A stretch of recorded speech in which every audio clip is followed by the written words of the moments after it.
Okay, I have got a lot of people from healthcare today. Okay.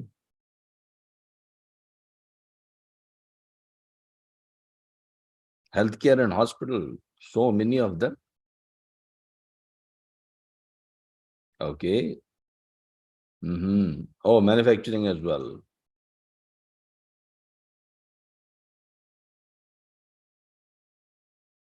Yeah, if you can just answer this question, that will help me to give the examples.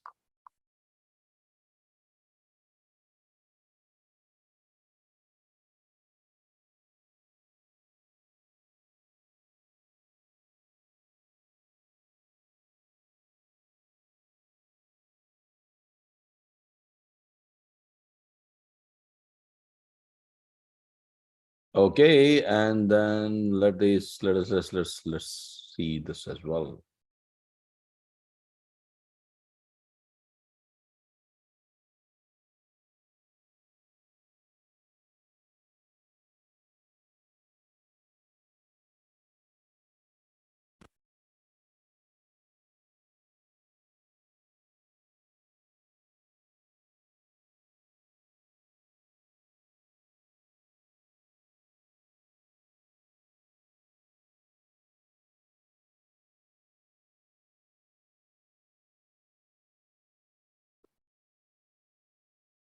Okay, so welcome everyone to the Yellow Belt training program, and let me take you through the agenda of the day today.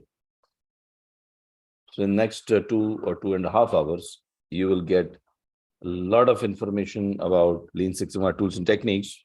And as a yellow belt, you can claim that you know sufficiently about Lean and Six Sigma, and you can also contribute to the Lean and Six Sigma green belt and black belt projects if they are being executed in your organization.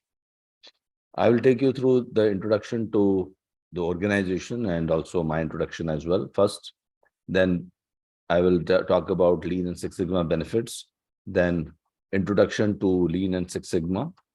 After that, I'll take you through DMAC methodology, define, measure, analyze, improve, and control. And then I'll also give you the roadmap of implementing Lean and Six Sigma and share with you some projects from different industries. If time permits, I can talk a little bit about Lean, and I see a lot of people from healthcare today. So even I'll try to take some examples of Lean implementation in healthcare systems.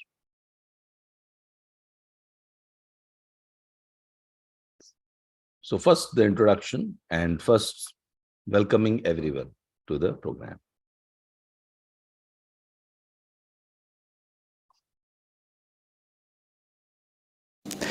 Hi, welcome to Anexas. Anexas has been consulting and training the professionals in the organizations around the world since 2006, and we have trained more than 150,000 people and consulted for more than 500 organizations, which includes Fortune 100 organizations too. I'm Amitabh Saxena, and I have designed this program based on my 30 years of experience while working in various industries across many domains. The whole Anexas team once again joins me in welcoming you. So I'm supported by my able team members here, and thanks to them for joining in. About the organization, we have been around for 17 years, and we have trained lots and lots of people across various industries, across the continents. I think almost all the continents are covered. We have been enabling individuals and organizations achieve excellence since 2006. I'm a chemical engineer. In 1990, I completed my engineering degree. After that, I completed MBA Finance from Jannalal Bajaj, which is one of the top 5 business institutes, business management institutes in India. And after that, I started working, but I was not earning enough. So I thought of improving and increasing my salary. One fine day, I came to know that my organization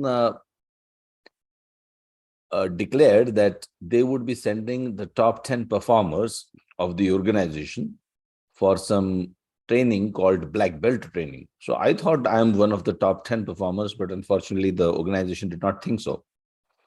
So I was not nominated, but good thing what I saw was that the people who went for this training and who completed the black belt certification, their capability to contribute to the organization improved drastically. In fact, they could execute improvement projects using some statistical skills which they had learned in these training programs.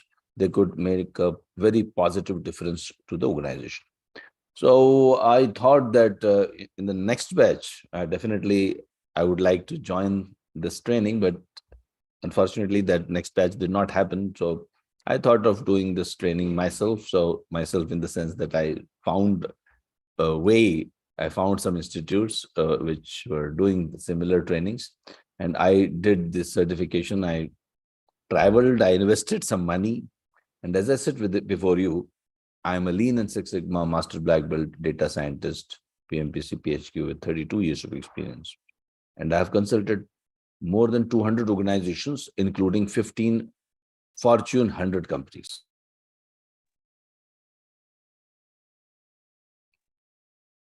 Guided many projects.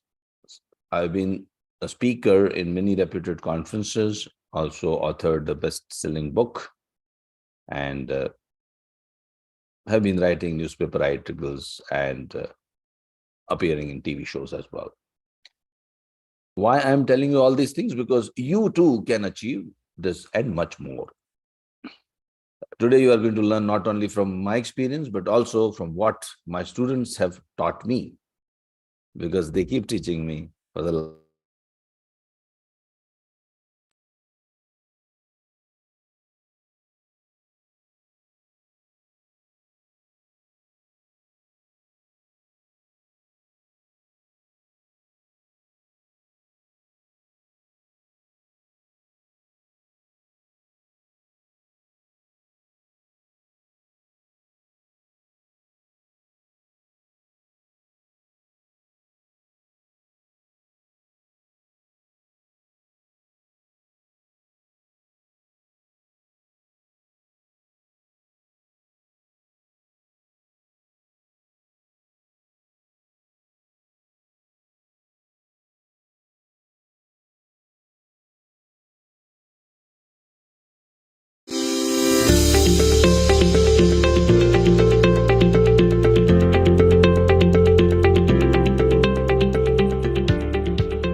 Here are the 5 tips every Lean Six Sigma professional should follow. The first one, change of behavior is as important as the tools. People have the tendency to work around a problem rather than fixing it. And this is where Lean and Six Sigma inculcate willingness to constantly address problems that arise in business processes. When people are committed to change their behaviors, even the tools will be incorporated seamlessly. Training your workforce in Lean and Six Sigma is one thing, but without change in behavior, the whole process will be just academic without any practical implications. And the second tip is incorporating Lean and Six Sigma as a part of organization's goal and core strategy is one of the key ingredients for its successful implementation. And without that, the whole initiative will have a short-term life where people discard the methodology even before it is properly established in the organization. The third tip is about importance of senior management support. Organizations around the world will be tempted to apply Lean and Six Sigma in a bottom-up approach, but industry experts believe it is worth an effort to engage senior and middle managers first in these process improvement methodologies. Their engagement towards improving critical business processes will strengthen other associated behaviors, which will help in increased adoption by others as well. The fourth tip is about measurements. Organizations first need to understand that things that cannot be measured cannot be improved. By making proper measurement system in place, practitioners can decide on baseline performance and use the data to make informed decisions. By encouraging the participants to define both tangible and intangible measures, one can monitor the impact of their improvements and keep a database which will help in communicating the success to the organization.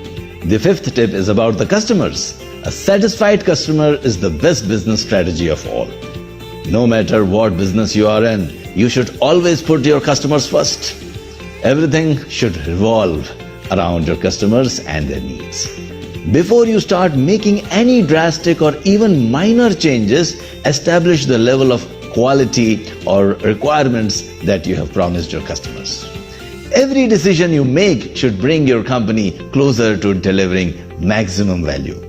So these were the 5 Lean Six Sigma tips for the professionals, and for more information, please subscribe to my channel. And sorry for the break.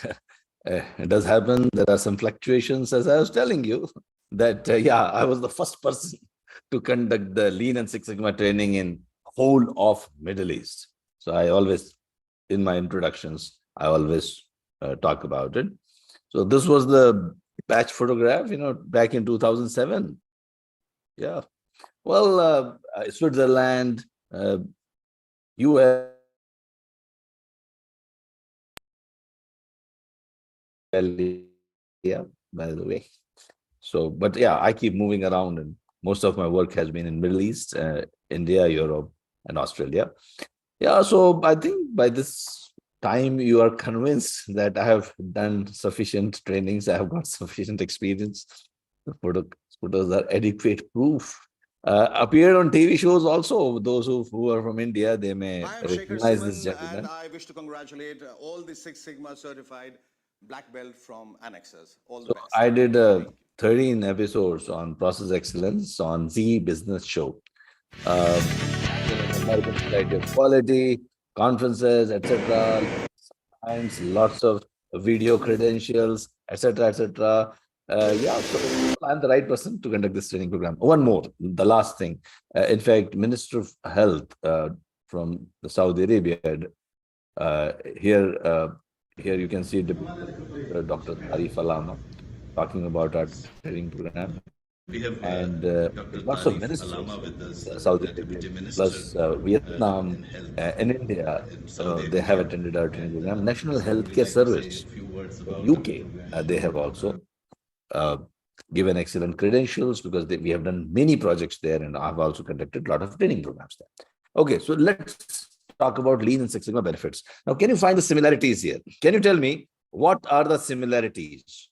A manufacturing company improves production by 30%. A hospital reduces discharge time of patients from 3 hours to 15 minutes. 64% reduction in recruitment time in multinational company. Hotel improves customer experience and increases bookings to almost 2 times, and a bank reduces errors and cycle times by 80% with enhanced CSAT. Insurance claims time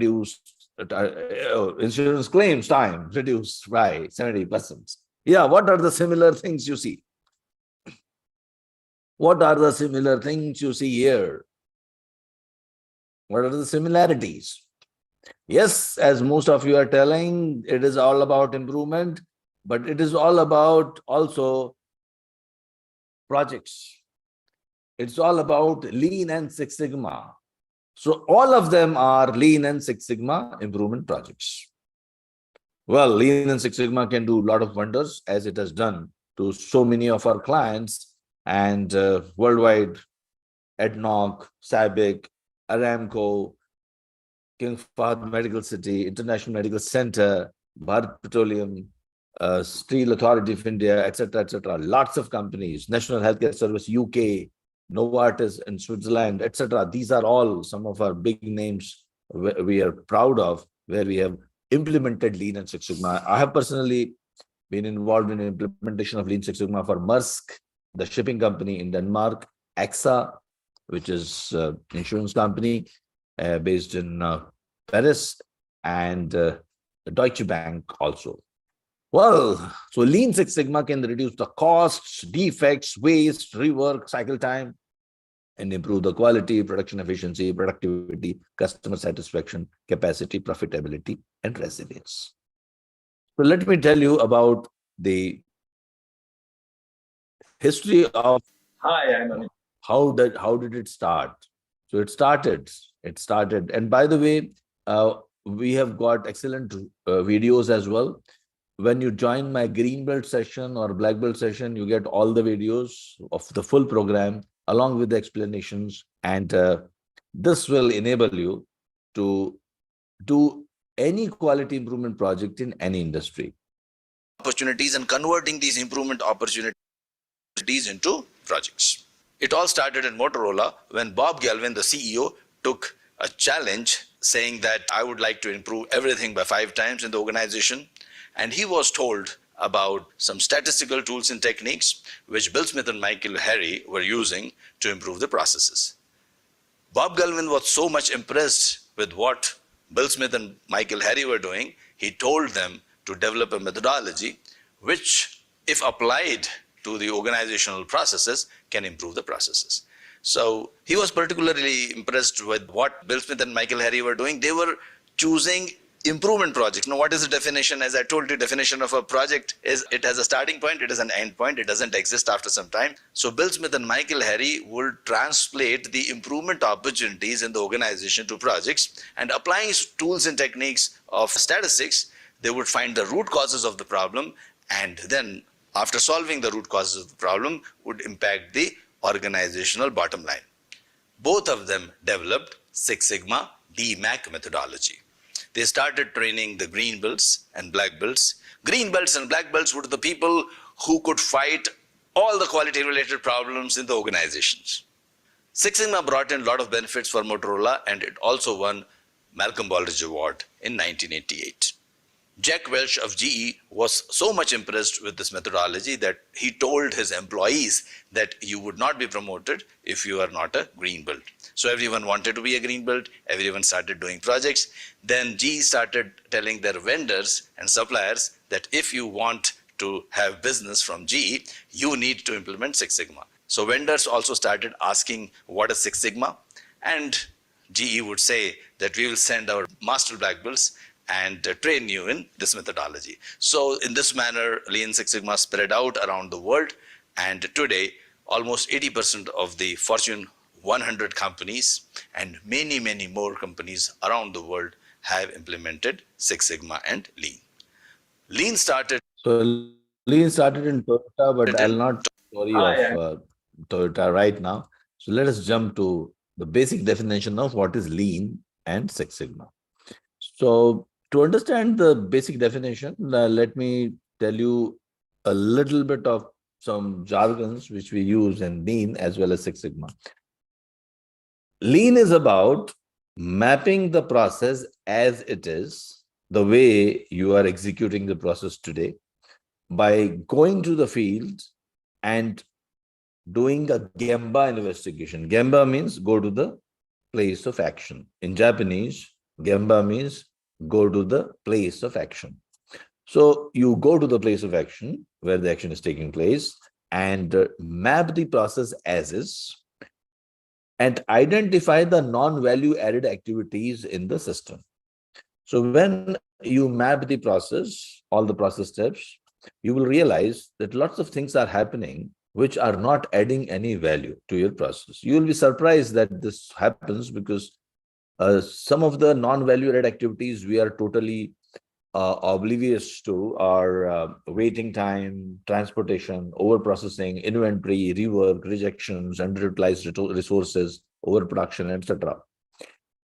First, to understand the value, when you are talking about the value, you have to think from customer's perspective. What exactly the customer is looking for? To understand this, let me draw a system map of any typical organization. So if I show you a system map, let's draw a system map of an organization, and I will share my whiteboard with you.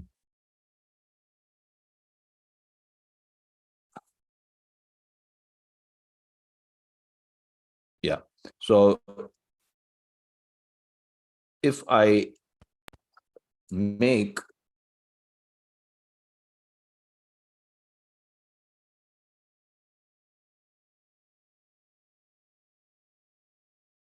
now, think of your organization, just think of your department or your organization. Okay, so you are following certain process steps.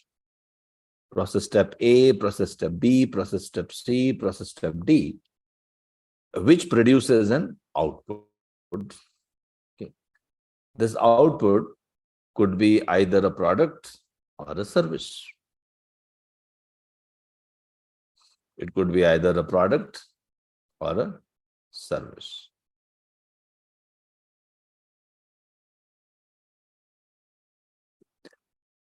And these process steps obviously take some inputs, which could be in the form of raw material, information, staff, employees, equipments, etc.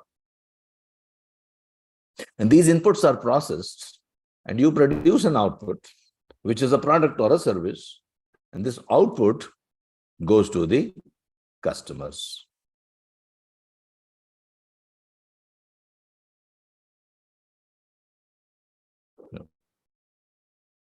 Now, these customers give their feedback to your organization. So this feedback is probably received by your maybe planning team or strategic team, planning or strategy team.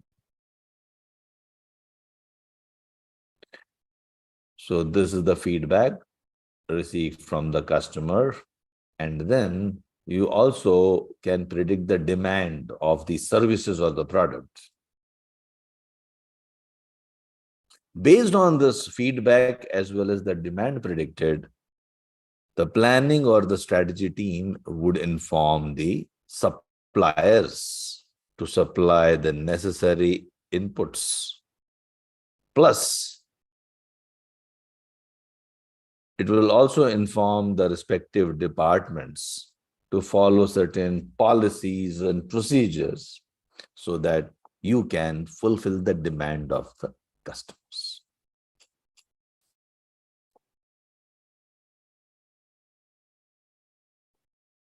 Now, you want to keep the customer always happy. Now, how can I say that the customer is happy? See, customer is always interested in the value derived from the product or the service. See, customer is not really interested in the product or the service, but they are interested in the value derived from the product or the service. Okay. And how do I measure it? So typically, every product or service would have some measures which the customers are interested in. We call this as critical to quality characteristics, CTQ, critical to quality characteristics, critical to quality measures. The three measures, most of the time you'll find they would always be there. One is the cycle time to deliver that particular product or service. Then another one is the good quality, means the errors or defects while you deliver this product or service, mistakes, errors, defects, and the cost of delivery of these product or service. Plus, there could be many more CTQs, like if you're manufacturing chocolates, then the weight of the chocolate could be another measure. If you are working in a hospital, the infection rate could be one of the other measure which the customer might be interested in. Customers, in case of a hospital, could be the patients. They could be also the senior management of the hospital, and it could be also Ministry of Health. You have to think about both external as well as internal customers. So the customers are interested in the value which they derive from the product or the service.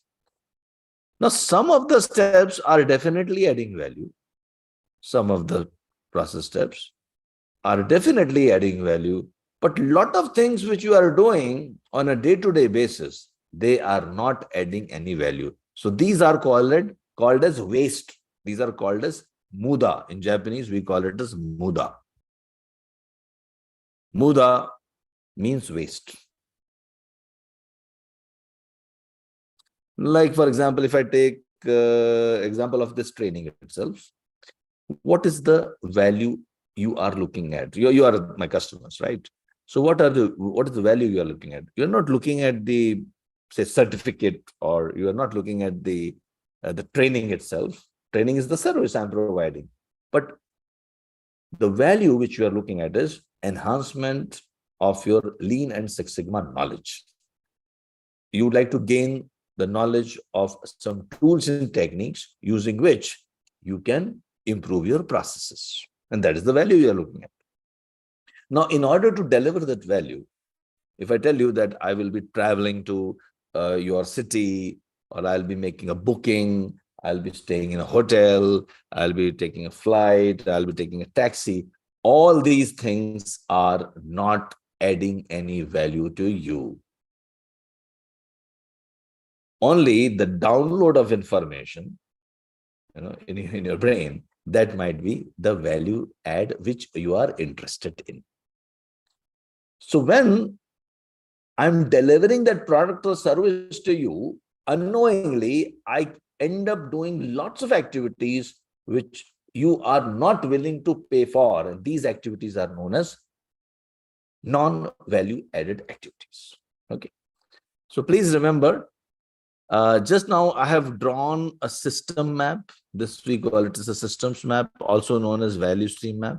How the value is created in the organization. So you have got suppliers giving the inputs.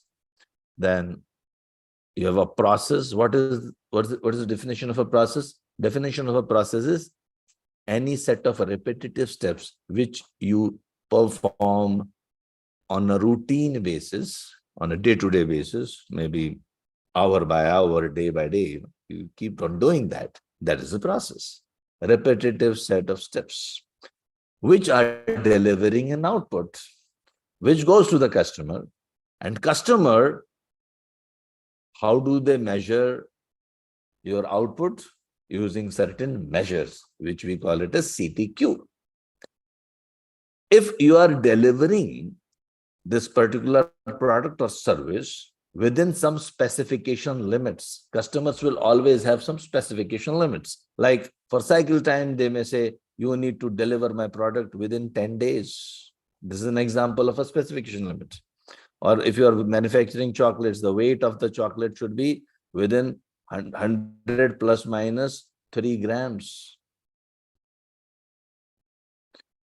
Accuracy or the quality percentage should be 99.9% or whatever, 100%. These are your specification limits set by the customers. Now, if you are operating within those specification limits, customer is happy. And if you are not operating within those customers' specification limit, then customer is dissatisfied and your business suffers, right? Now, in order to deliver the value to the customers, you have to look at the processes, because the problems are not in the people, problems are in the processes. Dr. Deming, the quality guru, used to say that 85% of your problems are in the processes, not in the people. So in order to improve your product or service, you should focus on the processes and you should focus on the system. So if you could imagine your organization in this particular system map, or your department in this system map, this value stream map can be made for a department, for an organization, even it could be made for an individual. As an individual also, you can make your value stream map. How you are creating value to the society, to your organization, to your family members. Now you will find that if there is a continuous flow in the system, if there is a continuous flow, like suppliers are supplying the inputs and processes, you're processing those inputs, producing these outputs, going to the customer well in time without any waiting for the customer, but just in time, because you don't want any inventory also in the system. Then feedback goes to the strategy team and they keep giving their instructions and inputs to the suppliers and the other departments, and these inputs are being processed, and this happens continuously. and we are able to establish a continuous flow without any disruptions, we say that the system is healthy system. Like, as a human being, if we are healthy, our breathing is smooth. But when we are unhealthy, your breathing is interrupted. Similarly, if an organization is unhealthy, what happens is the flow is not smooth. You'll find a lot of interruptions. Step number A is fast, step number B is slow. You will find lot of waiting time, work in process inventory, lot of waiting. Process C is committing lot of mistakes, errors. Yeah. In this case, you will pass on those errors to the subsequent steps, and the output will be defective output, which of course will not be able to satisfy the limits set. It will not be, you will not be getting an output within the set specified limits by the customers. Customers will always set some limits of your parameters. Cycle time should be within this much, cost should be within this much, or any other parameter should be this much. And there comes the problems.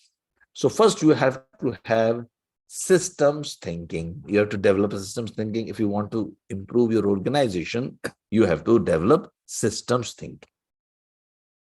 And generally you start with a value stream map. You just understand how my system is creating value.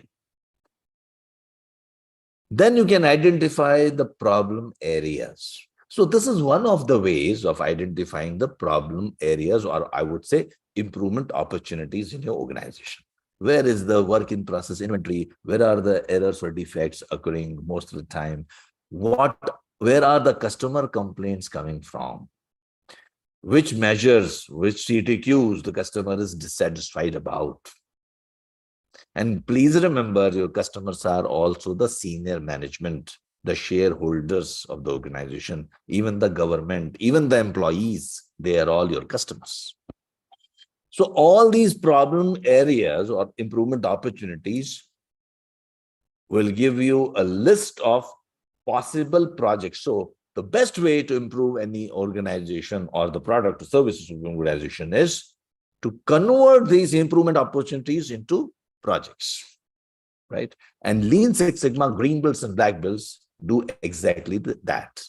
What they do, they identify the improvement opportunities in the organizations and convert them into projects. Now, what is the basic definition of a project? The basic definition of a project is it has a starting point, it has an end point. It doesn't exist after some time. It is dead after some time, right? It's a one-time endeavor. So as a green belt or a black belt, you choose improvement projects, usually having durations of 3 months if you are a green belt, and duration of 6 months if you are a black belt. These green belts and black belt projects often result in some monetary benefit to the organization, right? Now, based on some background information, now let me go back to the definition and let me try to define in 3 sentences what is lean. Lean is mapping the process as is by doing Gemba investigation and identifying the non-value added activities in the process or the system, reducing them so that I am able to reduce the cycle times and eliminating the errors in the system by using techniques like mistake proofing, which is also known as Pokayoke. That is what is lean. Pokayoke, don't worry about it. I will describe this, the word Pokayoke or mistake proofing after a while. In fact, mistake proofing or Pokayoke means even by mistake, you cannot commit a mistake. Yeah. So design your system such that even if you want to commit a mistake, you cannot commit a mistake.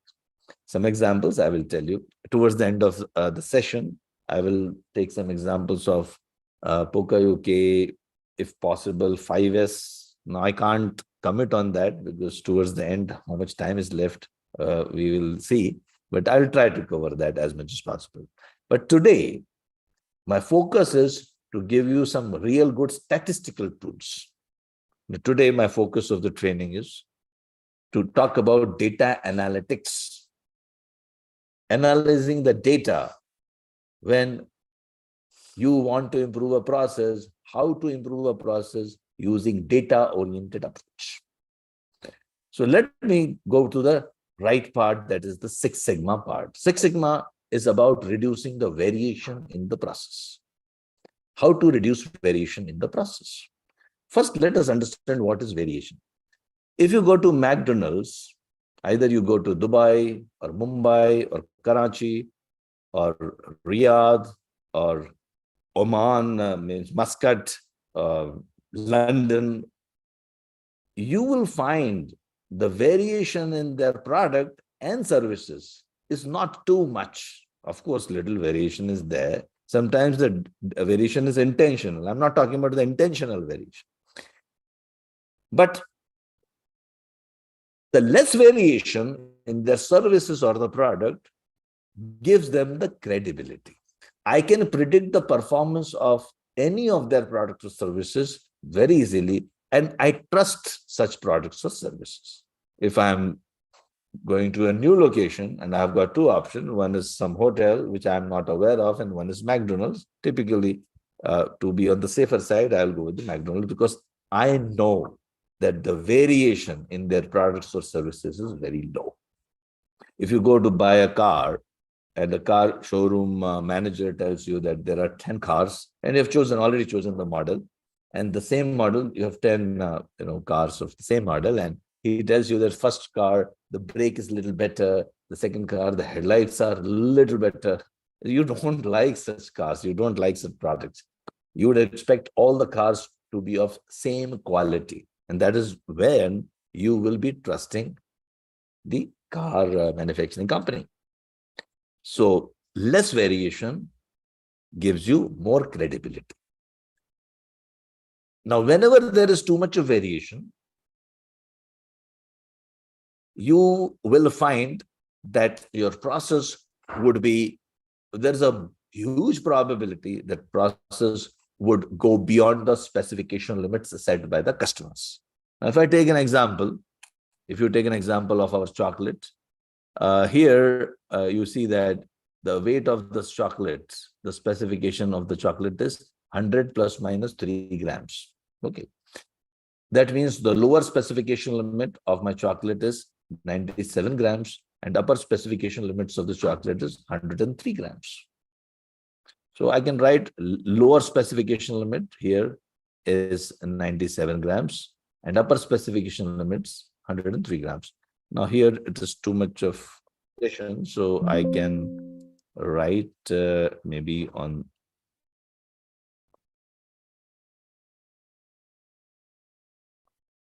the whiteboard.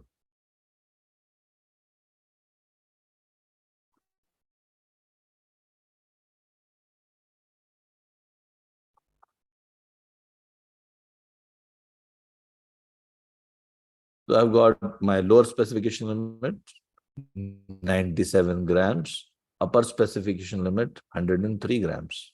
Please remember, this is LSL and this is USL, LSL. Remember that. SL means specification limits. Later on, we'll check whether you remember or not. Okay. So these are the specification limits set by the customers. But my process, it doesn't listen to the customers, isn't it? It has a voice of its own. If I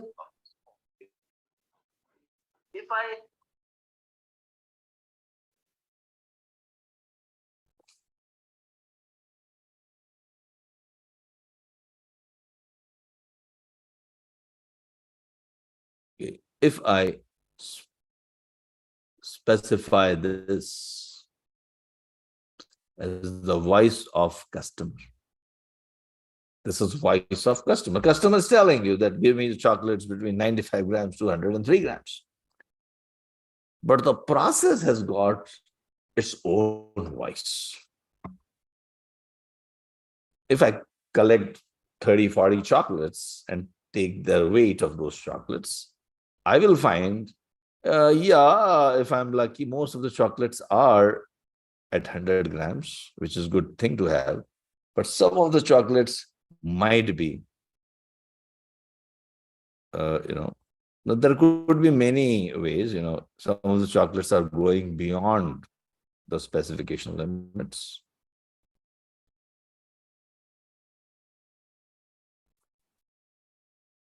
Some are overweight, some are underweight. And whatever is overweight and underweight, they are considered as defects. As I just drew a histogram of my 30, 40 chocolates, which I have collected. And typically, every repetitive process will display this kind of characteristic, which is looking like a normal distribution curve. If you put this as a if I try to make a probability distribution curve of my chocolates, this is the probability distribution curve of the weight of my chocolates. Here I am going less than the specification limit, and here I'm producing more than the specification limit. These are defects. So here I would say the voice of my process, if process had a voice, it's telling me that I will be delivering the chocolates between 94 grams to 106 grams. And obviously the customer is not happy. What would make the customer happy? The voice of the process. The voice of the process should be within the voice of the customers. Voice of the process should be within the voice of the customers. Something like this. The probability of getting a chocolate weighing either less or more than the specification limits would be very, very low. Probability still is there. There's a probability, but it's very, very low. Maybe 3 defects in 1 million. Earlier, the probability was too high. Lots of chocolates were going above or below the specification limits. But now, there are very few chocolates. The probability itself is very, very low. I don't have to even check or inspect in such a chocolate manufacturing company. I will not have any inspection because I know, I'm so sure of producing all the chocolates within the specification limit that I can eliminate inspection. In fact, inspection is not adding any value to the process. Inspection is another non-value added activity. Inspection doesn't add any value. Approval doesn't add any value. Review, anything starting with re, doesn't add any value. So if I go back to the value added and non-value added concepts, the basic definition of a non-value added activity is anything which the customer is not willing to pay for is a non-value added activity. Customer not willing to pay. Okay. Customer is not willing to pay. Let me use my videos. Sometimes it's easier and it will save my time.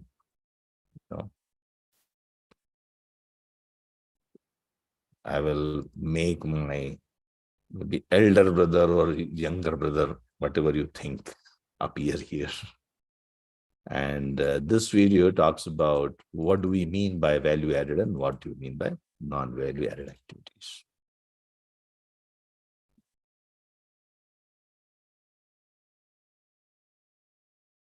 Once we have collected the data in the measure phase, now it is time to analyze.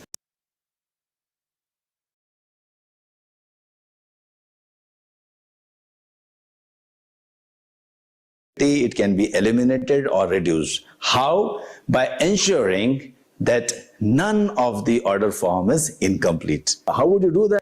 Rework. Anything starting with review, rework, they are all non-value-added activities.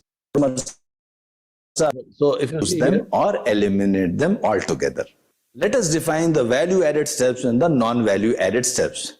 Value-added steps are those steps for which the customers are willing to pay for, which are done right the first time, means any rework, anything starting with review, rework, they are all non-value added activities. So if you are not doing right the first time, it is non-value added. And if it is done right the first time, then it is value added. And also one more criteria of assigning a step to be value added is that it should physically change the product and bring it closer to the output.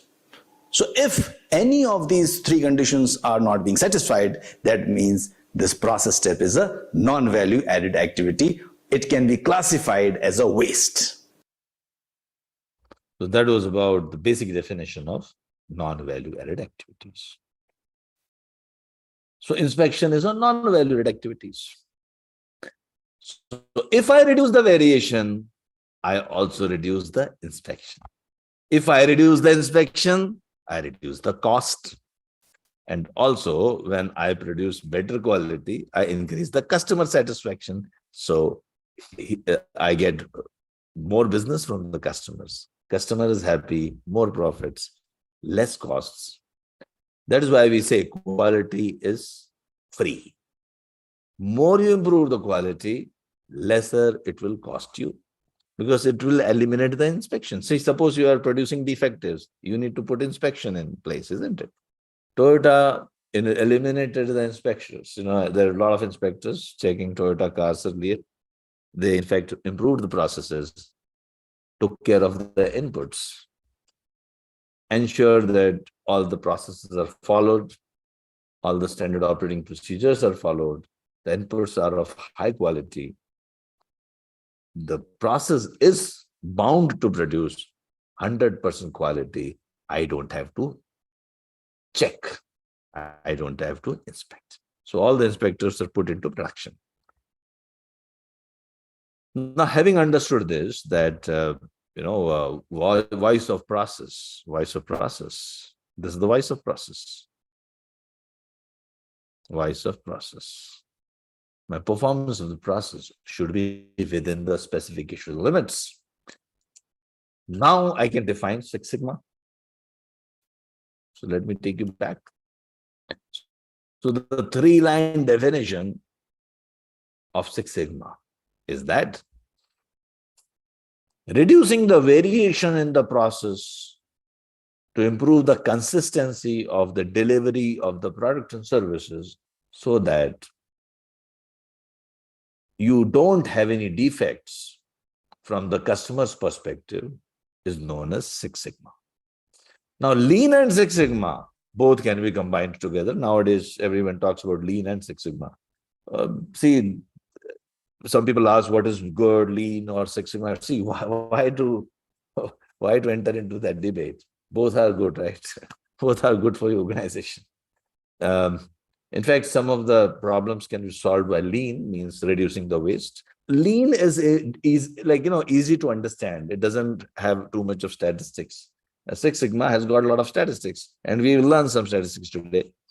So Six Sigma cannot be understood by everyone in the organization, but it delivers excellent results. It delivers breakthrough results. Today is the world of data analysis. The next decade belongs to data analytics, as they say. And Six Sigma, for the last 20 years, we have been teaching ANOVA and regression and binary logistic regression. And today, when I conduct machine learning training programs, AI programs, or our data science programs, we are talking about the same thing. So these tools which we use in machine learning have existed long time ago, and we were using in Lean Six Sigma, or rather Six Sigma. So Six Sigma is so powerful. Only thing is, some people don't understand it, or they don't get the person who can make them understand it. And probably that is why they sometimes say that, well, I prefer Lean. Lean is also, as I said, both are good, but both deliver very, very good results. Why not use both? Because We are here to not serve Lean or Six Sigma. We are here to serve the customers.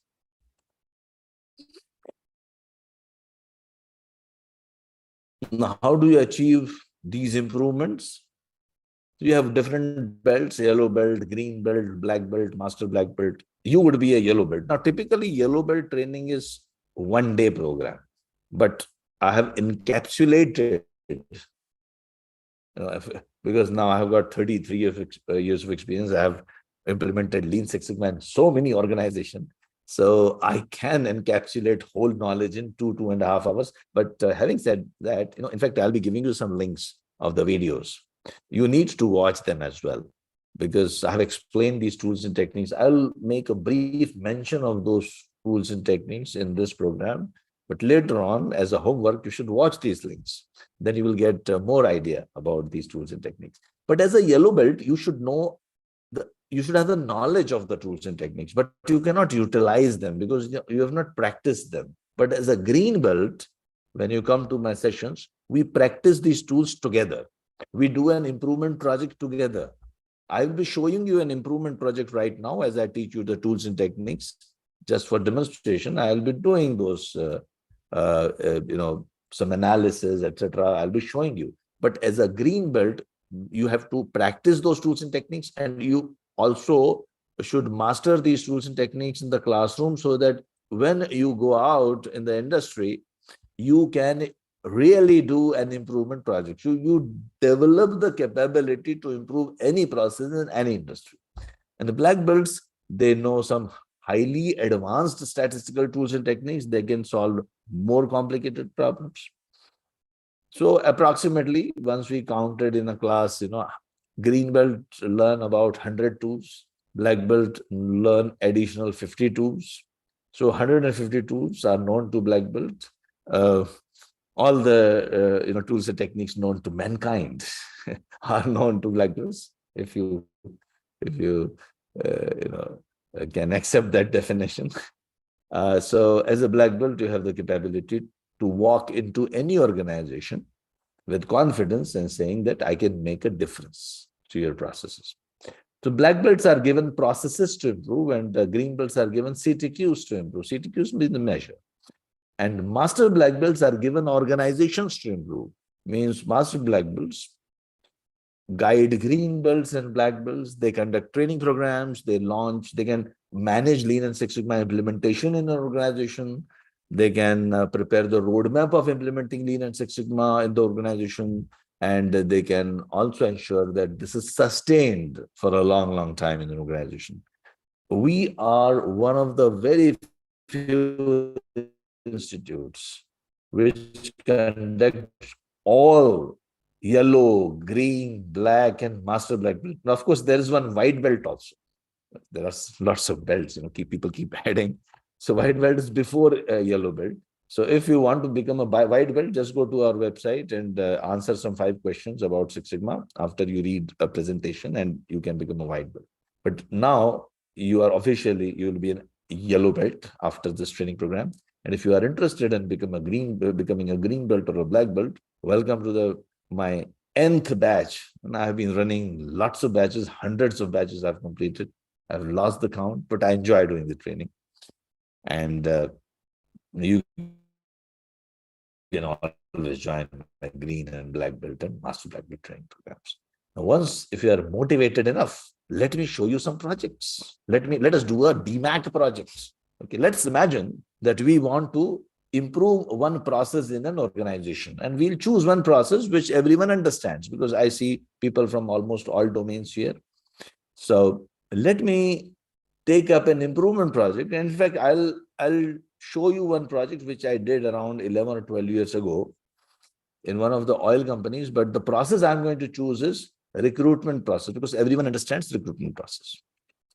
So we will be following a define, measure, analyze, improve, and control, DMAC. I'll explain what is DMAC. So when you do an improvement project, either green belt or black belt, any project, you follow DMAC, define, measure, analyze, improve, and control.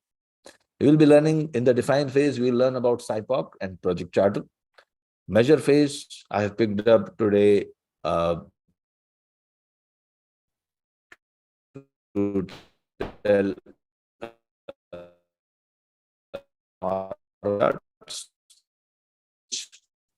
we'll Sir, look your at voice cause is and breaking, effect sir. diagram, Pareto, box plots, sketch plots, prosperity. You talked about value added and non-value added activities. Then in the improve phase, we learn about brainstorming, and in the control phase, we learn about, if possible, if the time permits, uh, Pokayoke or 5S. So let's start. This organization wants to reduce the recruitment cycle time. Now, the measure is recruitment cycle time. You want to reduce the recruitment cycle time, but you directly don't jump to reduce the recruitment cycle time. The first thing is you have to develop a systems map and you have to pick up a process, the relevant process. So, first focus is on the process. So, when you are taking up an improvement project, usually projects are done in teams. So, you form a team. In the define phase, you form a team. You write a project chart. In the measure phase, you collect the data. So here you are forming a team, you write a project charter, and also develop a systems mindset by making something called a CPHQ. Then in the measure phase, you collect the data. Then display the data, whatever data you have collected, display the data using the relevant graphs. We'll tell you which graph to use when. Then in the analyze phase, you find the causes, why this problem exists. And then you analyze using tools like Pareto, box plot, scatter plot, regression, ANOVA, chi-square test, etc. You validate the root causes. Using small samples, you make prediction about large populations, establish the relationship between the inputs and the outputs. And finally, with confidence, 95% confidence, you tell at the end of the analyze phase, this problem which I'm trying to solve, this particular input or attack this root cause, whatever root causes you found. So in the analyze phase, you have got the root causes, validated root causes using hypothesis tests, etc. Then in the improve phase, you generate ideas and implement the ideas, implementation of these improvements, and then improve the process. And then you would like to sustain the gains for a long, long time so that your process operates at the same, earlier, let's say this was your process. This is the performance of your process. Now, your process, let's say if you are trying to reduce cycle time, that cycle time is reduced. This was the voice of process earlier. Now your voice of process is something like this. And this was the voice of customer. Customer wanted, to operate within some particular parameter. And they had given you some particular time. Within this time, you need to deliver. So now your process is performing below that parameter. Below means that you're delivering below, within that specified delivery time. You would like to sustain this improvement for a long, long time. Let's say, to take a very simple example, some of you might be totally new to Six Sigma. So let's say I want to reduce my weight. Okay. So here my system is my health, right? And the process. So my project is to reduce the weight. And in the in the define phase, I'll be very clear about problem statement and goal statement. So I can say today my weight is 90 kg and I would like to reduce it to 80 kg. In fact, I did this project 2-3 years ago. I was 90 kg and I made it 80 kg. So 90 kgs, I want to reduce to 80 kg. And then I form a team, my team member, family members, the gym instructor, the dietitian, my doctor, etc. They are my team members. I focus on the CPHQ. CPHQ is my lifestyle, how I live my like day, what do I eat, what do I do, what kind of exercise I do. That is my process. I identify that process. Then I start collecting the data. And I find that most of the time I'm 90 kg, but sometimes I go up to 91 kg and sometimes I go up to 89 kg. So these are my control limits. I'll talk about control limits. Sorry to use that jargon at early stage. So then this is like 89 to 91 is my voice of process, my process. My body is telling, yeah, you whatever you do, you will be between 89 to 91. And I make I'll talk about control charts, lower control limit and upper control limit. This the voice of process, the limits of voice of process, we call it as control limits. So this is how my process is telling that I'm between 89 to 91, and I'll continue to be like that forever unless I do something about it. So I decide to take an action. Enough is enough, right? And I do my root cause analysis. Oh, there are lots of things. We call them X factors, which are impacting my weight. The weight, whatever the measure which I want to improve, we call it as Y. And we have X factors influencing the Y.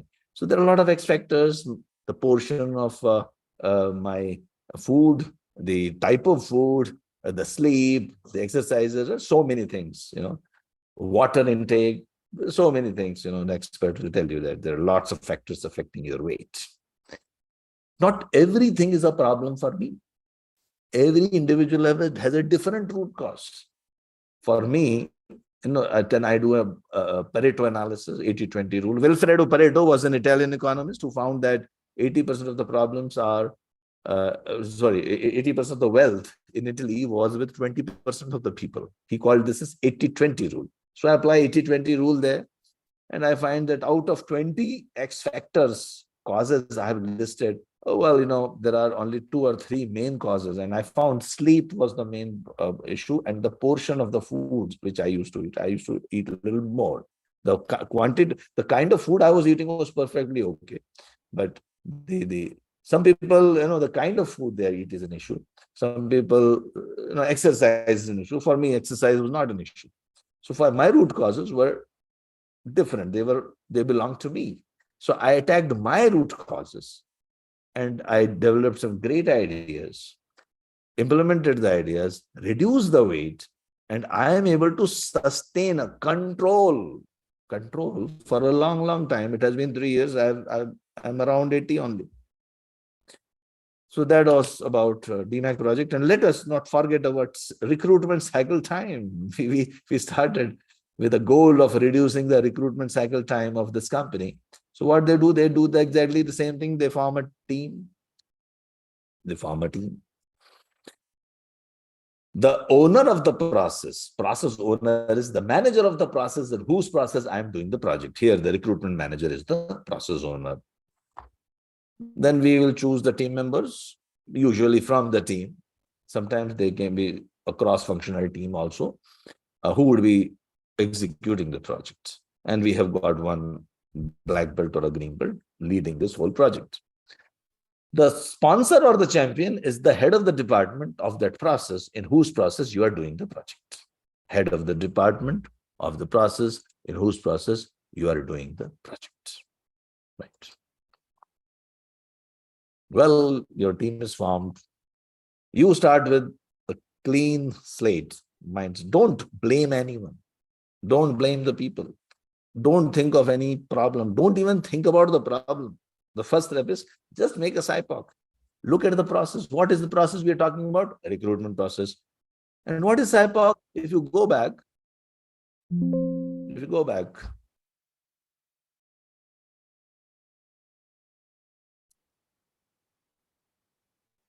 just pick up S from suppliers, I for inputs, P for process, O from output, C from customers.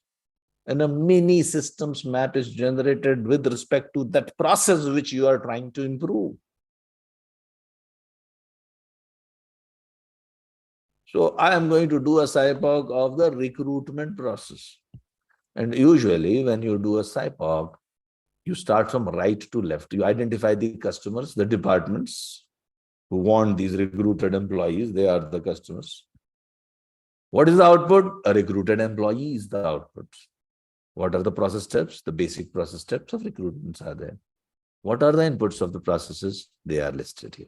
Now try to use the same flow. I'm just demonstrating one recruitment cycle time reduction. Whatever is your problem, this model applies to everything.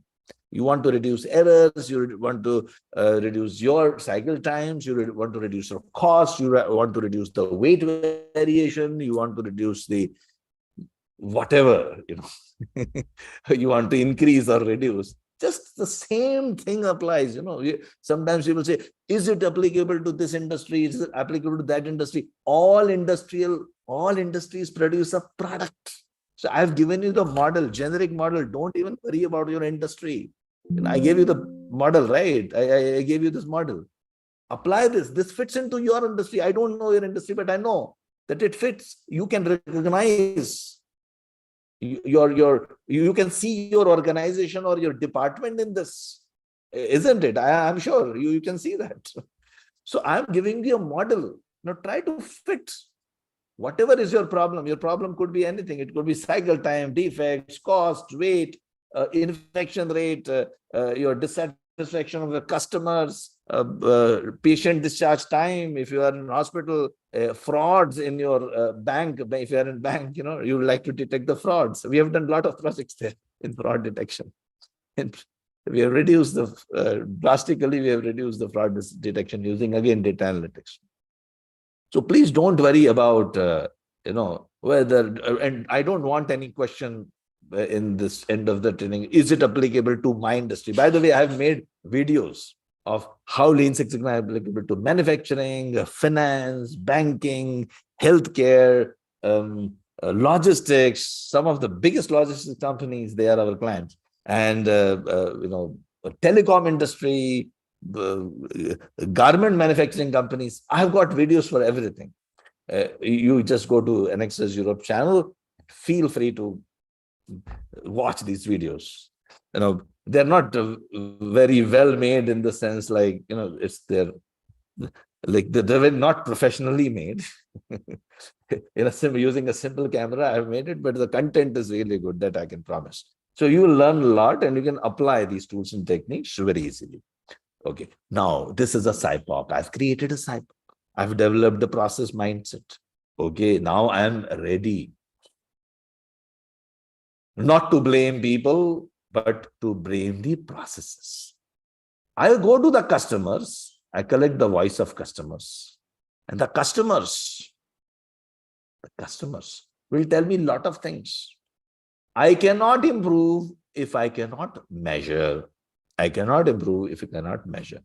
So what I will do, I will translate the voices of customers, which I capture in sentences, into measures or metrics. So some of the measures on the recruited employee could be recruitment time, or the quality of the recruited employee, whether he is a fit or unfit. There are some misfits. They are recruited. Or it could be some issues related to the recruitment.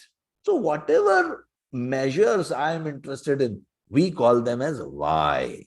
We call them as why. And here I'm interested in that CTQ, which is the measure, which is recruitment cycle time. These are the result measures.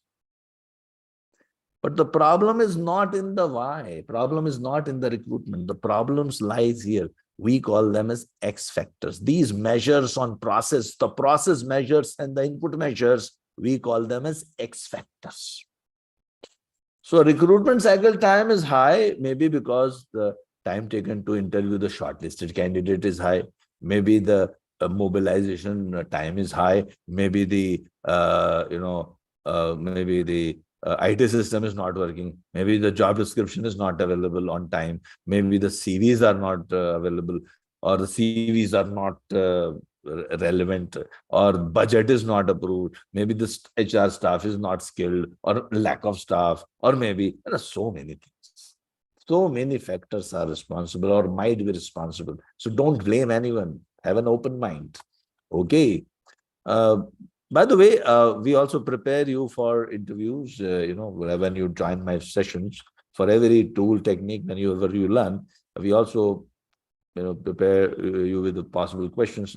So when you claim that, I'm a green belt, I'm a black belt, you should be able to defend yourself, isn't it? After all, you are certified by me.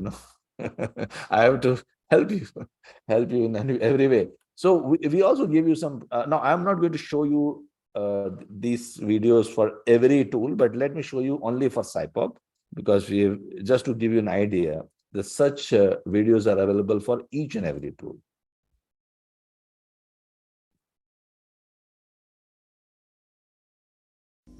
We are discussing about the Lean and Six Sigma interview questions. Let me talk about SIPOC.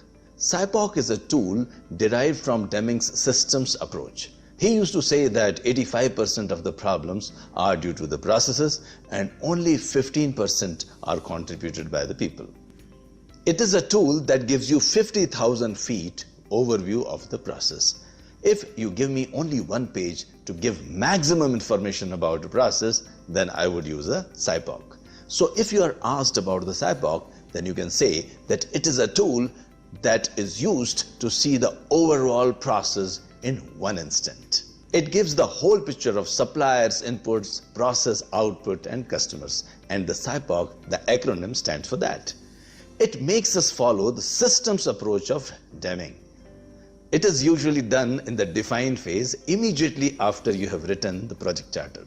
Once we know the project, then we make a SIPOC on the process in which you are doing the project.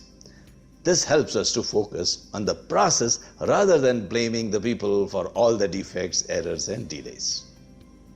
To make a SIPOC, we move from right to left. That means we start by identifying the customers, then the output, then process steps, and the inputs and the suppliers. SIPOC helps us to identify the inputs or the X factors which are influencing our output, that is the Y. Because Y is function of X, SIPOC is the starting point of using the statistical methods. After that, you can give an example of a SIPOC of a process from the organization for which you are appearing for an interview. I hope you found. Okay. So now let us jump. Now we have got a SIPOC. I go to the customer and I ask, what do you need? Now people, generally when you collect the data or when you talk about the data, people say, oh, no, we don't collect the data. People run away.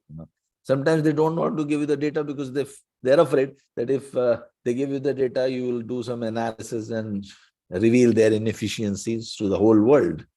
Or some people say, well, I have got too much of data, but I don't know what to do with that. Or some people say, oh, analysis is too complicated and I'm not a data person. I dislike it. I hate it. I hate mathematics. Now, all your excuses are gone now in today's world because you have softwares which can take care of almost everything. And also, you should get convinced that you don't need too many samples, too much of data. First, do you agree with this? There are two types of data. Some can be measured, some cannot be measured. Do you agree with that? Some people say we agree, some people say we disagree. But let me tell you, there are three rules. There are three rules. First rule is you can't improve if you cannot measure. The second rule is you can measure everything. We can measure everything. The third rule is if you think something cannot be measured, that means go back to rule number 2. Go back to rule number 2. That means everything can be measured. So let me tell you how can you measure everything. There are two types of data, continuous data and attribute. Now, broadly, I'm telling, there is sub-classifications also. But from Yellow Belt's perspective, this is good enough. There are two types of main two categories, continuous data and attribute data, also known as variable data and discrete data sometimes. But discrete data could be even in variable. So I don't want to go into the details. So just think about continuous, which can be represented on a number line. In a number line, continuous number line ranges from minus infinity to plus infinity. Any number, any point on this number line, like for example, age. My age is 54.8 years. So it has a decimal place, right? 54.8 years. It has got a decimal place. And it has got a unit. So always you will find there is a unit and there's a possibility of a decimal place in continuous data. This is an easy way of identifying continuous data. And attribute data is something which is categorical in nature, like male, female. So you have 30 males, 20. You cannot have 30.1 males. Yeah. So there's no decimal point. But yeah, when I'm expressing the categorical data or attribute data, I usually express in terms of proportions. So that is something which I can always, okay, let me, use video. It's sometimes easier for me to use the video because it reduces my writing time.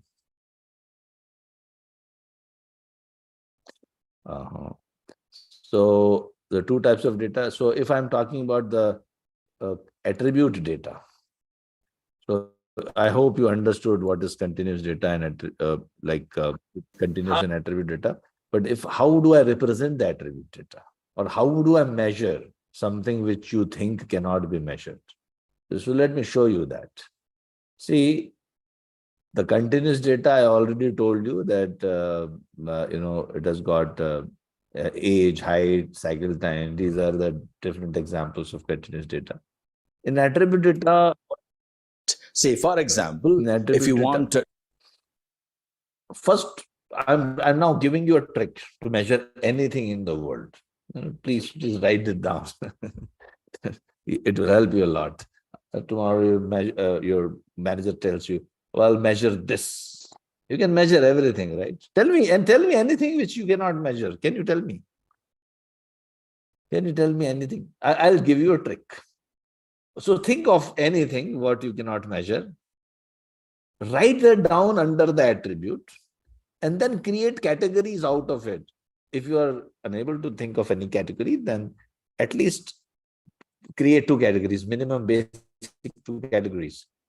Presence or absence of that attribute, whatever you have listed there, presence or absence of that attribute. Let me give you an example.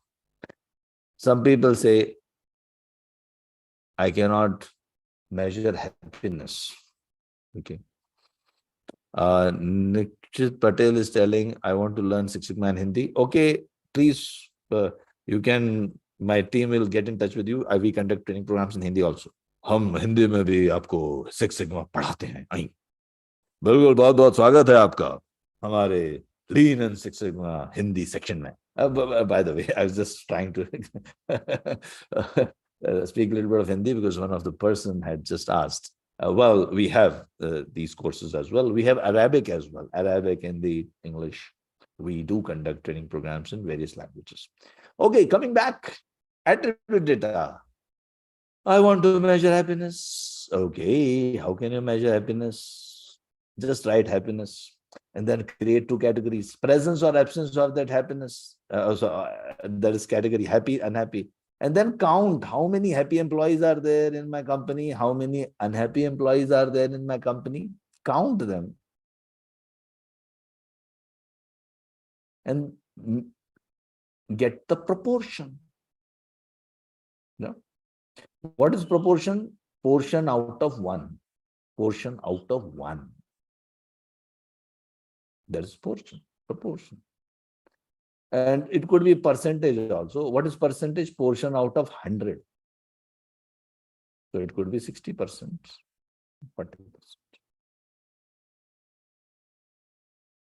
40%. Now I can increase happiness in my company once I have measured it.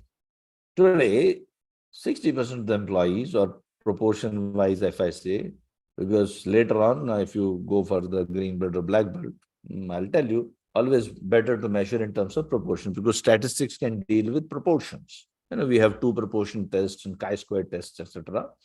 So you have to learn to live with the proportions. Don't always try to project everything in percentage. Proportions, the right statistical measure. For attribute data, of course. For continuous data, you have means, median, etc. mode. So today, proportion of employees is 0.6, or for the time being, 60% of the employees are happy. And I want to increase the happiness to 80%. I can do an improvement project. Now I can really improve the happiness of my employees. Earlier, I was having a dream. I want to improve the happiness. This dream would be everlasting. Next year also we'll be having the same thing. But once you do a project, convert into a project, measurable characteristic, you are able to improve the happiness or whatever you want to accomplish, you can accomplish. Great. Now you have understood what is attribute and what is continuous data. When you are dealing with continuous data, okay, yeah. Yes. Are dealing with. If you are dealing with continuous data, then you might use If histogram. you are dealing with continuous data, how do I express to the world?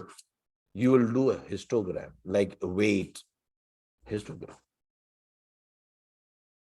Age of the people, if I want to present the age of the people who are attending this program, most of you are, all of you are 16-year-old, right? 17. Okay, so this also follows normal distribution. Mr. Carl Friedrich Gauss in 17th and 18th century, he found, without any laptops and computers, he found this phenomena that all the repetitive processes in the world, in the whole universe, they follow normal distribution. And histogram, a shape, gives you a little bit of indication how the process is behaving. So when I'm dealing with continuous data, I'll use a histogram. Or if I'm dealing with the attribute data, I will use. If you are dealing with attribute data, you may use. Sorry. Hi, I'm Amitabh Saxena. Sorry. I'm trying to juggle in too many things. So, yeah. So if I'm dealing with attribute data, then what I will do, I will use pie chart. If you are dealing with combination of continuous and attribute, bar chart will come into the for my attribute data. Attribute data, I cannot use histogram. It will be wrong to use histogram. I can express the performance of process like happiness or customer satisfaction, happy, unhappy, very, very happy, different categories in bar chart, in pie chart. And if you are dealing with a combination of one X factor and one Y factor, which is continuous attribute, continuous, then you have got different tools, which some of them I'll be describing today. Some of them, obviously, I cannot describe because of the lack of time. But some of them definitely are part of this process, this particular workshop. Now, in the define phase, we write a project chart. We write a problem statement that what is the problem today? What exactly is the problem we are facing? It is taking 50 days. And the goal statement is, which is a SMART goal statement, specific, measurable, achievable, relevant, and time bound. 50 days to be reduced to 30 days by July 2011. And if I do that, I'm going to save some money. I always talk in terms of money. People like it. Yeah, people like it. Everyone loves money. Yeah. And then they say, oh, the money is nothing. No, it's nothing for me. I don't care about money. I care about happiness. I care about relationships, etc. But anyway, they do care about money too. When you are doing a project, please try to put some tangible benefits and people will be happy. And if you cannot put, it doesn't mean that you cannot do that project, but at least the people, the stakeholders should be convinced that, yeah, if you do this particular project, if you do the improvement, like suppose your project is to improve the happiness in your employees. Now, you can't exactly tell, how much money you will save. But if your stakeholders are convinced that, yeah, well, this is a nice project which will help us in general, that's also a good project. So not always money is required, but always better to translate everything in monetary terms as much as possible. Now I have completed my define phase. I go to the measure phase. And I start focusing not only on the Y, the symptoms, but also the X factors. When I go to the doctor and ask, or I tell, well, I'm having fever. So doctor doesn't treat the symptom. Symptom is the fever. He actually measures the symptom. He's a CTQ, critical to quality characteristic for him is the temperature. He measures the body temperature and he says, well, yeah, something's wrong with you. But he doesn't try to reduce the temperature. It doesn't attack the symptom. He or she actually collects the data, blood test, X-ray, this the report, that report. And then he finds the root cause and he only gives medicine for that root cause. Similarly, green belts and black belts are also doctors of the processes. The process owners, the managers of the process, they come to the green belts and black belts saying, well, my process is having some issue, is having fever. The symptoms of having fever would be delays, customer is dissatisfied, complaints. These are all symptoms that something's wrong with the process. And you as a green belt and black belt would find the root cause using data and data analysis and give them medicine. That's what you're doing. Don't focus on the symptom because symptoms, you can't do anything. You can just monitor. What you can do something about this is the X factor. If you worry about the symptoms, it will give you stress and high blood pressure. You can't do anything about the symptom. But if you work on the X factors, the system will deliver excellent output. So don't worry about your output. Don't worry about the result. Focus on your inputs and process. The result will be delivered by the system. You have created a beautiful system, isn't it? The organization is a beautiful design. It is created like good inputs, good outputs. Focus on the inputs. So let us talk about some basic statistics. If there is some time, yes, let's talk some. Let me take you back to Carl Friedrich Gauss. What he found. He found that most of the processes they follow normal distribution. Most of the processes they follow normal distribution.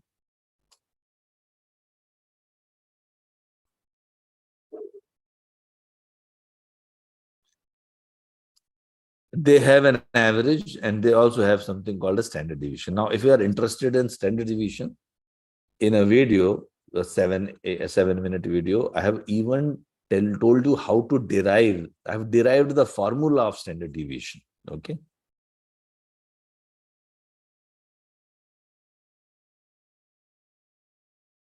So this videos will be available here in the chat box.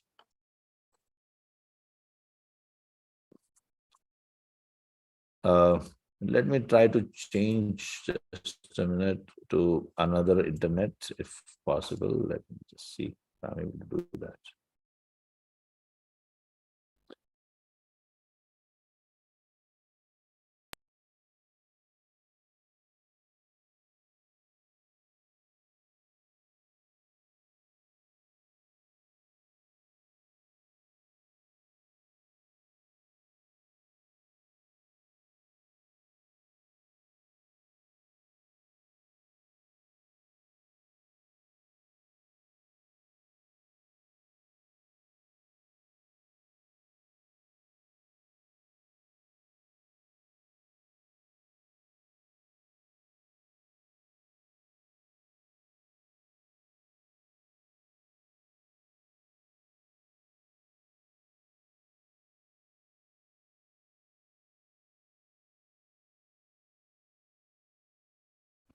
If you're just interested in learning about the basics, this yellow belt is good enough. But if you want to further enhance, I'm giving you some links. Please feel free to watch these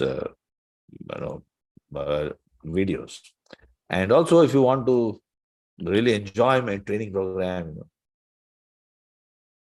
do the project with me. Learn some great tools and techniques, high-end tools and techniques.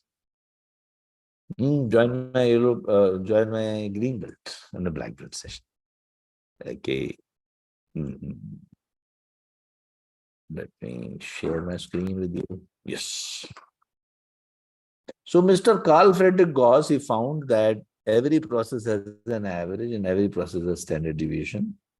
It's very easy to calculate standard deviation of any process. Even an Excel can calculate for you. But he found one interesting phenomena that if you collect 20 or 30 samples, 20 or 30 samples approximately from any population, you can estimate about the whole performance of the whole population, all the performance of the whole population by using Gaussian theorem. What is the Gaussian theorem? Gaussian theorem says within plus minus 3 times the standard deviation lies 99.73% of the population. Now, this is a theorem. Theorem means it exists. It's there in the universe. So why it exists, we're not interested in that, but it exists. It's there. You know, by the way, it is there. Statistician can very easily prove why it is there. The way the standard deviation is defined is that it's designed like that. So plus minus 3 times standard deviation contains 99%, approximately 99% of your total population. So if I collect 50 samples or 30, 40 samples from any process, I can predict about the whole performance. So suppose I have got, let's take a simple example. I'm traveling to my office every day. 30 minutes I'm taking on an average. 30, 31, 32, 23, 27, and I will collect the data, and average is 30, and standard deviation is 5 minutes, let's say. So I can predict about all my travels. 30 minutes is the average, plus 1 time standard deviation is 35 minutes. 30 plus 5, 35. This is plus 2 times standard deviation, 40. And this is plus 3 times standard deviation, 45. Similarly, here it is 25, here it is 20, and here it is 15. I hope you understood how I got using Gaussian theorem. If I know the average and standard deviation, which I can determine by just collecting 30 samples from any process, random samples from every process, I can predict about whole of my travel times during the whole year. And I can say that I will never take less than 15 minutes and I'll never go beyond 45 minutes. And this is the performance of my traveling process.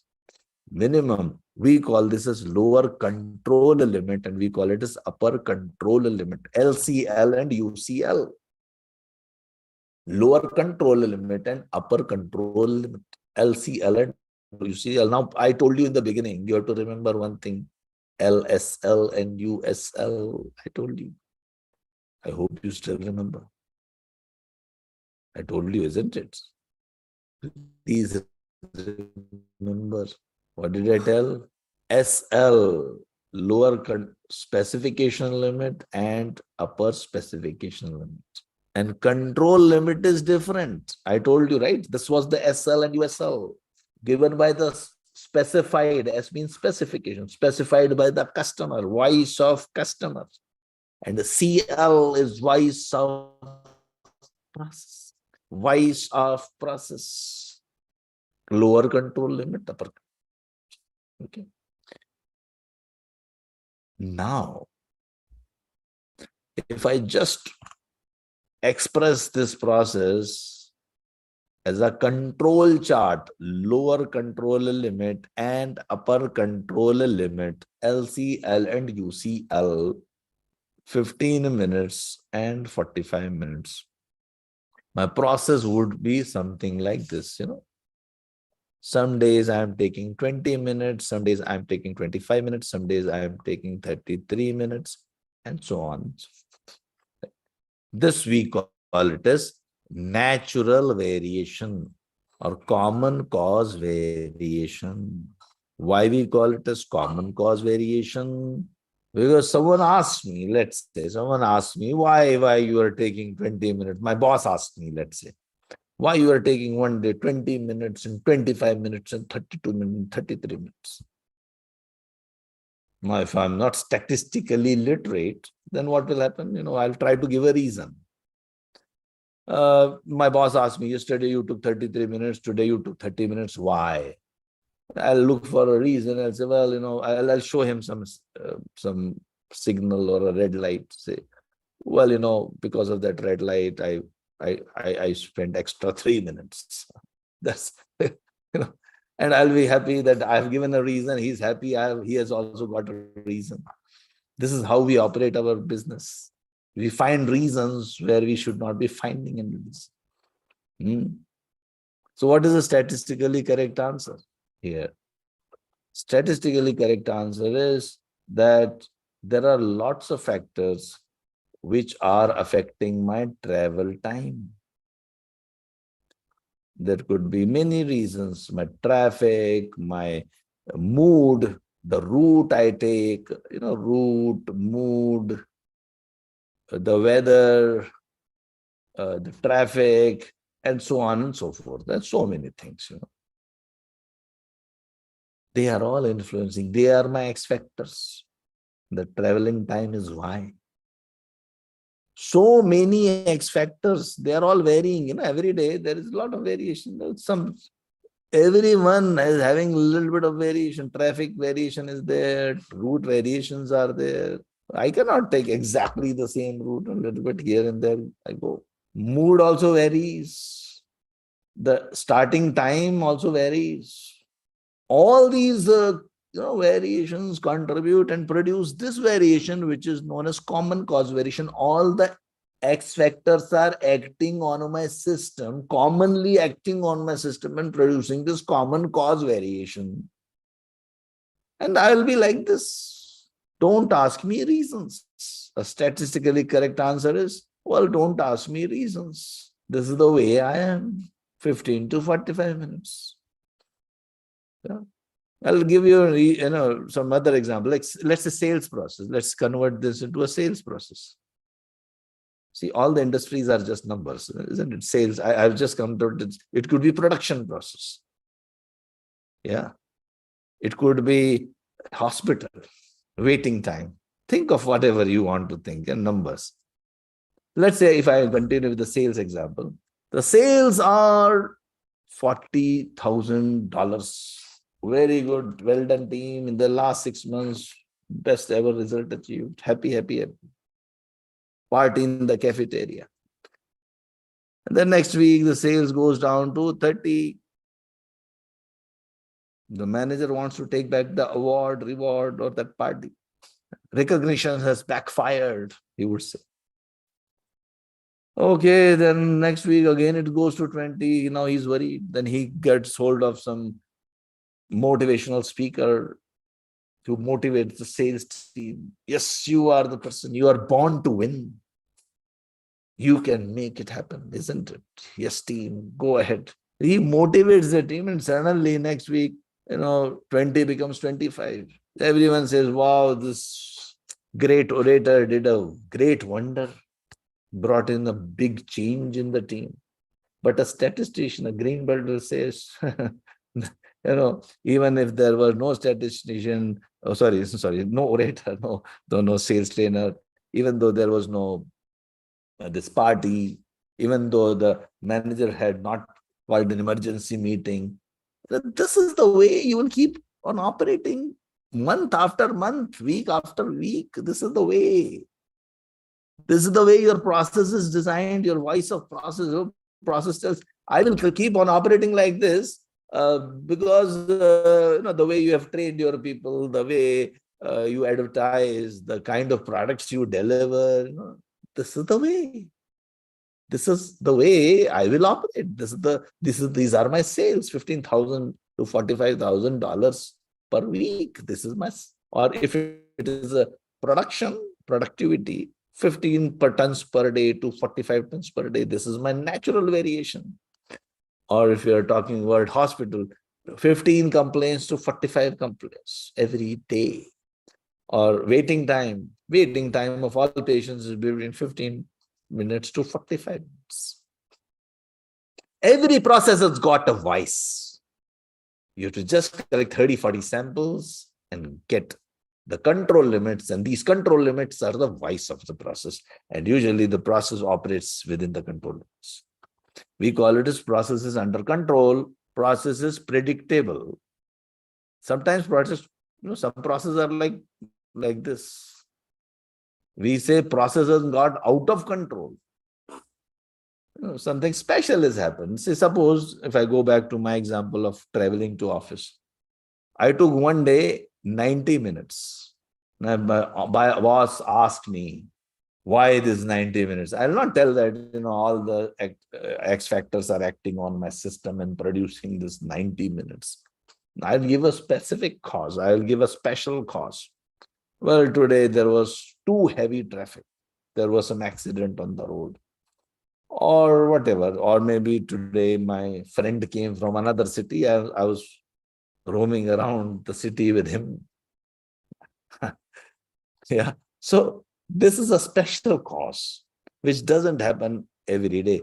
Now here, when there is a special cause, the process owner will take action. The process owner will act on that.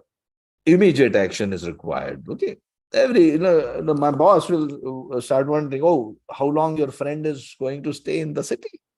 I'm going to see this every day. You are going to come late. So I'll tell, well, no, it's just 10 days. So he'll say, well, one day is fine, but next day. So he's taking action, immediate action. So, well, after this, please tell your friend, or you assign someone else to take care of your friend, So that's what he will take an action because he's worried about his process. Assuming that I'm productive and he wants me in the office on time. So sometimes some bosses don't want to say, please stay away from the office. Come as late as possible. You will do a great service to the company if you come late. But I'm assuming that a boss wants me on time. So he will take an action. He will, there's a special cause, he will take an action. But what does it mean that he will not take an action if the process is under control? No, it doesn't mean that. You have to, he may have to take an action. We have to now look into the specification limit. What is the specification? Like if I convert this to sales process, my sales are $15,000 to $45,000. This is the way I am operating. And the boss wants 50,000, 50K and above. So I need to change the control limits of my process. This is the real improvement, this real shift. And DMAC only can make it happen. Just emergency meeting or calling one motivational speaker is not going to help you. You have to change the DNA of your process. The DNA of your process needs to be changed. Yeah. And DMAC or Six Sigma can only bring the shift, the whole shift of your performance. If you're trying to reduce the waiting time, let's say if you're a hospital, you would like to reduce the waiting time from 15 minutes to 45 minutes. This is the norm now to the existing waiting time. You would like to reduce it to less than 10 minutes. 10 minutes is your specification limit. 10 minutes is your specification limit. So you will get your new control limit 0 to 8 minutes. So we have got new control limits. Now control limits needs to be changed by you so that they are within the specification limit of the customer. I hope you are not confused by the jargons I'm using. I hope you are understanding what I'm saying. Right? That makes you almost a green belt. Why a yellow belt? Yellow belt, they don't, yellow belts don't have to learn all these things. By the way, I've taught you too much. Yellow belts are like simple define, measure, analyze, improve, and control, cause and effect diagram. They learn cause and effect diagram. Okay, by the way, we learn that as well. So not to forget, let's complete our projects. I've taught you lots of statistics now. So you collect the data. You collect the data, you define a defect. Now, what is a defect here? Any recruitment going beyond 60 days is a defect. Okay. So how many defects are occurring in, let's say, 47 sample? I calculate. I'm not going to show you the calculation of sigma level here.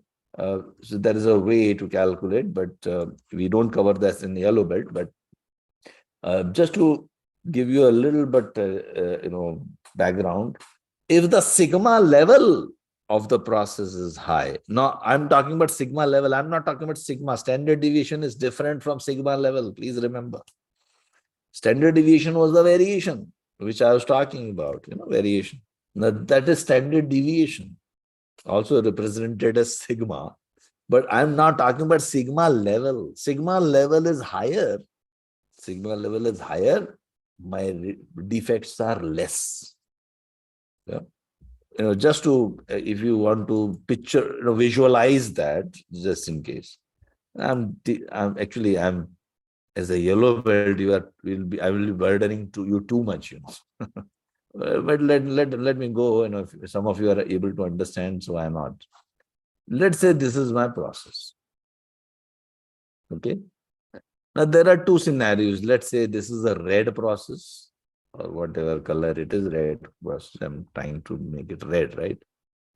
And another process is, let's say, green process. Okay. And then there is a black process. Okay. So obviously the standard deviation or variation of black process is very high, right?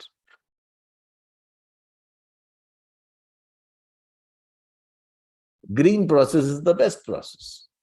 So a Six Sigma process is such process. See, this will be always 3, right?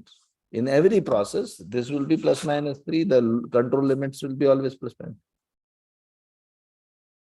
If the center of the process is away from the specification limits by 3 times standard deviation, 3, and not the 6 times standard deviation, the probability of producing a defect is very, very low, very, very 0.00034 proportion is like 3 defects in 1 million opportunities. This is known as Six Sigma process. I'm 6 times away from the specification limit. Please remember, I'm talking about away from the specification limit. This will be always 3 sigma. Yeah, plus minus 3, this will be always 3 sigma. Now let us look at the other process, this process. How many times I'm away? Now standard deviation is a little more here. I'm away from the specification limit exactly by 3 times. So it's a 3 sigma process, but it will be producing more defects. Probability of producing more defects. 3 sigma process will produce more defect. 6 sigma will produce less defect. 2 sigma will produce more defects. So sigma level increases, your defect increase. Oh, sorry. Sigma level increases, your defects reduce, right? So a sigma a process like this is a 6 sigma process. 6 sigma process. Some of you might have understood. I hurriedly I tried to explain. You can't come to my class. I'll explain in very patiently, slowly. But in yellow belt, time restriction is there. But I tried to explain. So basically, you calculate the sigma level using some process. Okay. Understand up to here, that's good enough. So my process at 1.4, I make my charts, I can do these things. I can use Minitab. I teach you Minitab when you join my green belt session. Let me demonstrate. Here, recruitment time, cycle time, I can make very easily. I can make graphical summary. Okay, my average is 50 days. Standard deviation is 5 days. Very easily. Everything is just 1 click, 2 clicks. Learning Minitab takes half an hour. All of you can master. We give you Minitab also. When you join our session, we give you Minitab. Then control charts. Let me make a control chart. Process is under control. On an average, I am taking 36 days to 64 days in my recruitment team is taking 36 days to 64 days. Process is under control. Okay. Now I will move on to the analyze phase. In the analyze phase, you can take two routes, process door or data door. Process door is about, mapping the process, identifying doing Gemba walk, identifying the non-value added activities, In the process data door, you do a cause and effect diagram. Yeah. Some control impact matrix, high control, under control, low, medium, high, etc. Do a Pareto chart, box plots, scatter plots. Let me show you. In the process door, you start with the process map, identify the value-added, non-value-added activities, apply escape technique, eliminate, simplify, combine, automate, and parallel. Can I eliminate this? Every step you ask these 5 questions. Can I eliminate? Can I simplify? Can I combine with some other step? Can I automate? Can I make it in parallel? Ask these questions. In 2-3 hours, if you do an escape analysis of a process, you will transform the whole process to a new process.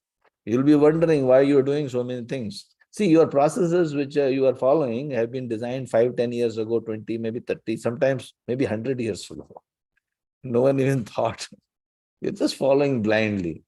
When you do an escape analysis, you realize a lot of waste is there in the process. Try to eliminate.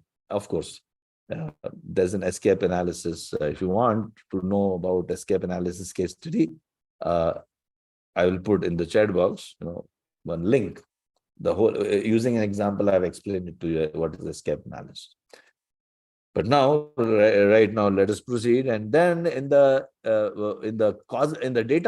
data door, what I will do, I will invite people, brainstorm on all the possible solutions, whatever you can think of, possible solutions. So not solutions, sorry, causes, possible causes. First brainstorming happens on the causes. So you give them man, machine, material method. There are 6 branches, 6 M's: man, machine, material method, measurement, and mother nature. So you can always, people can think of whatever causes comes to their mind, and then you put those causes on the wall. Now, not all causes will be responsible. So what you do is you do a Pareto analysis on that 80-20 rule. So let me show you how it is done.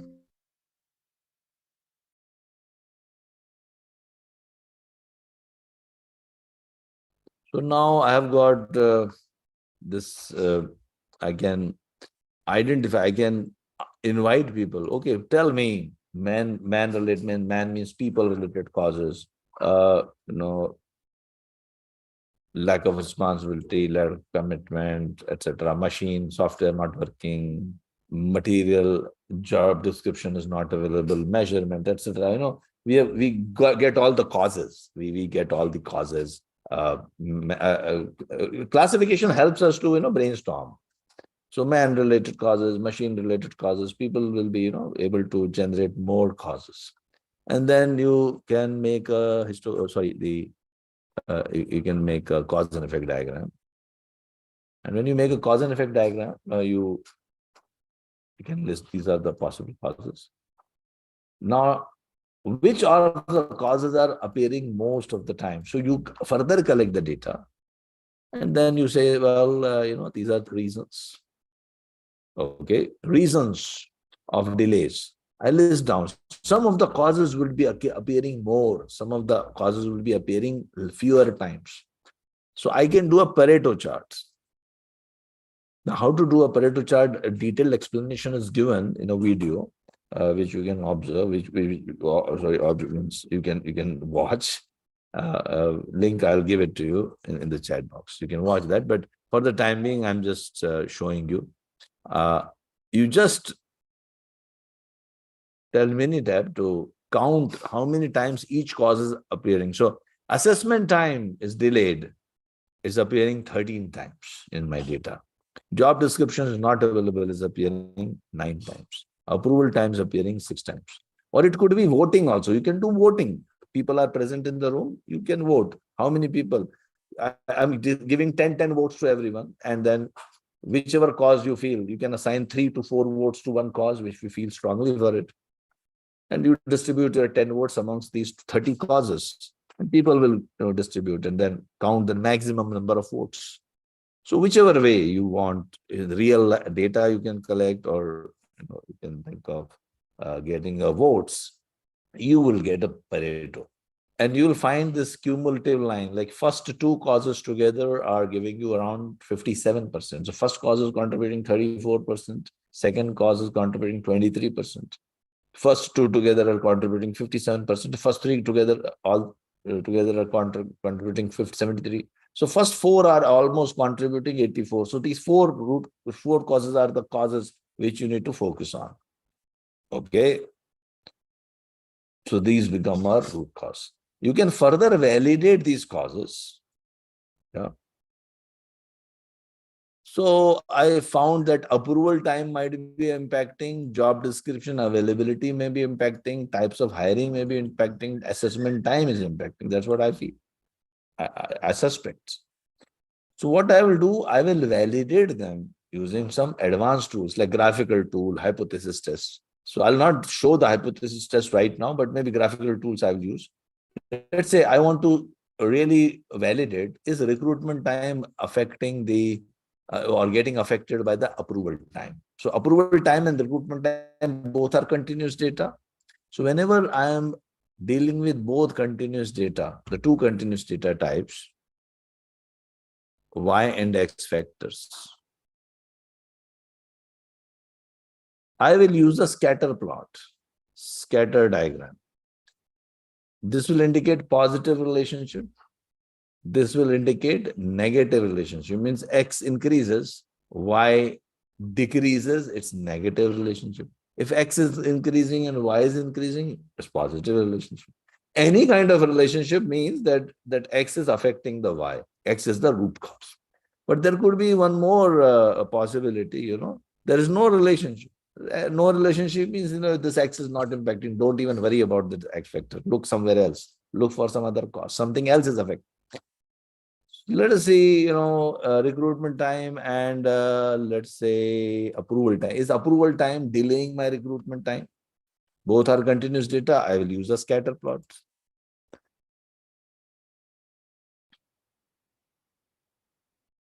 Let us see. Approval time. Are you responsible for my delay in recruitment? Of course, yes. There is a relationship. It can be easily found using correlation coefficient, etc. I'm not going to talk about this at this point of time. And you can even generate a regression equation. All your processes, they follow regression equations. The processes are trying to tell you lots of things, but you are never listening to them. But you never collect the data. You never make your charts. You never get your equations. They are existing. They're existing in your machines. They're existing in your processes. They're existing in your sales. They're existing in your logistics. Everywhere they exist. It's that you're not aware of it. Only problem is you are not aware of it. So here there is an existing relationship. So I will work on approval time. And I know if I work on approval time, I'll reduce my recruitment time. So I'll do something about the approval process. What about the assessment time? Assessment time, let us see, is it impacting? Well, let's see. Let the data tell me. See, let the data tell me. Okay. And yes, assessment time, okay. Well, it is not impacting. There's no relationship. Okay. So similarly, you will do, like for example, if I want recruitment time versus the job description availability, I will not do a scatter plot here. I will do a box plot because one is attribute and one is continuous. So I will do a box plot, and box plot will indicate whether job description availability is affecting my recruitment time or not. So when the job descriptions available, those jobs I was able to recruit faster. You can see that recruitment time is a little less there. And when the job description was not available, all these jobs, I took long time. That means job description availability is one of the root causes. That means I have validated it. That means I will suggest a solution that all the job descriptions in the company should be made in the next 10 days, 20 days. Make a job description available for all the job roles. It will reduce all my future recruitment times. So this is how I improve my processes.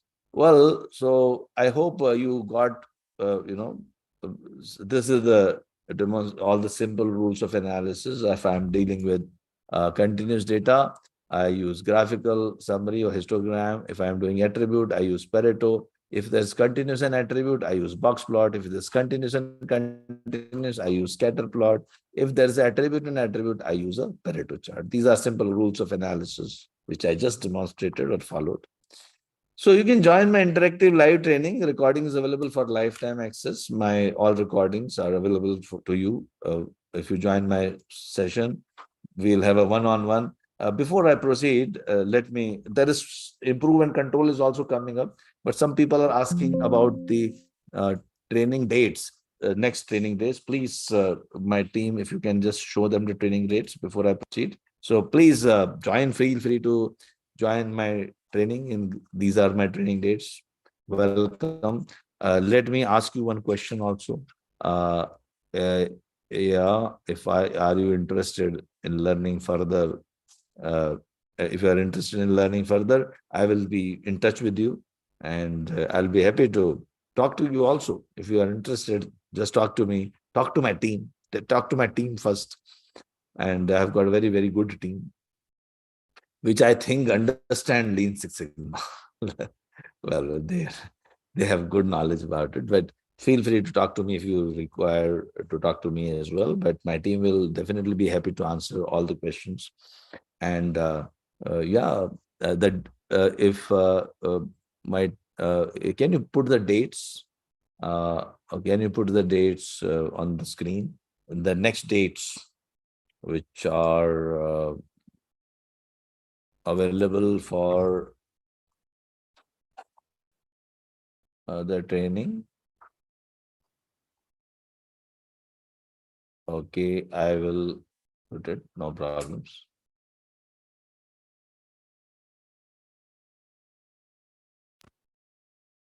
Okay, these are the dates. Okay.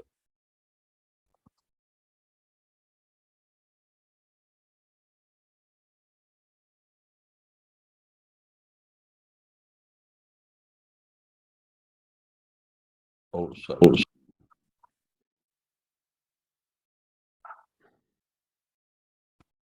Yeah, so these are the dates, 4 options you can choose.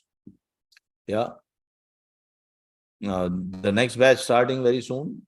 I'm waiting for you. Please join.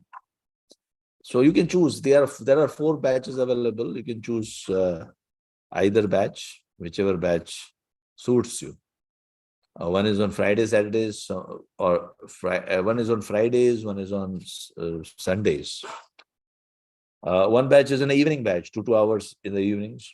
One batch is a morning batch, 2 hours. So I didn't, day night. I'm doing these trainings, right?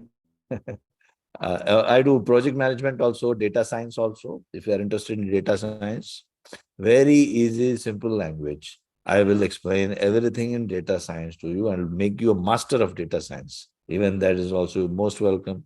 You become master of green belt, black belt, become a master black belt, and PMP project management if you are interested. All trainings I conduct. Just join my session. Any one of those sessions, most welcome. I'm waiting for you. If you are interested, just there's a combo offer also. Green belt, black belt. Receive our Power BI self-learning course for free. Okay. Avail 10 certificates for free if you join our green and black belt. Even sometimes, if you choose to become a master black belt along with green belt, black belt, there are lots of offers going on. If you take more trainings, you get lots of trainings for free. And every training you will enjoy, I will ensure you. This is my word. You will enjoy every training. You will learn a lot. It's not that All our, see, I will be conducting the session. We are actually practitioners. We are not only the trainers. We are actually the practitioners. And I am supported by 3 to 4 trainers who will be doing the projects with you. You'll be allocated those trainers. These are the times. Yeah. Saturdays, these are the times.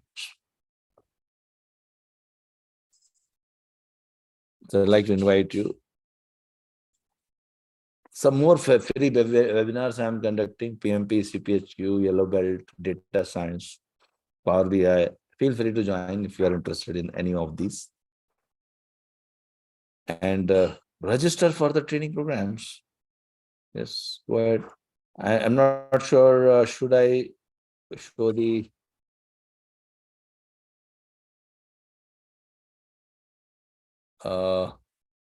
something else? Well, yes.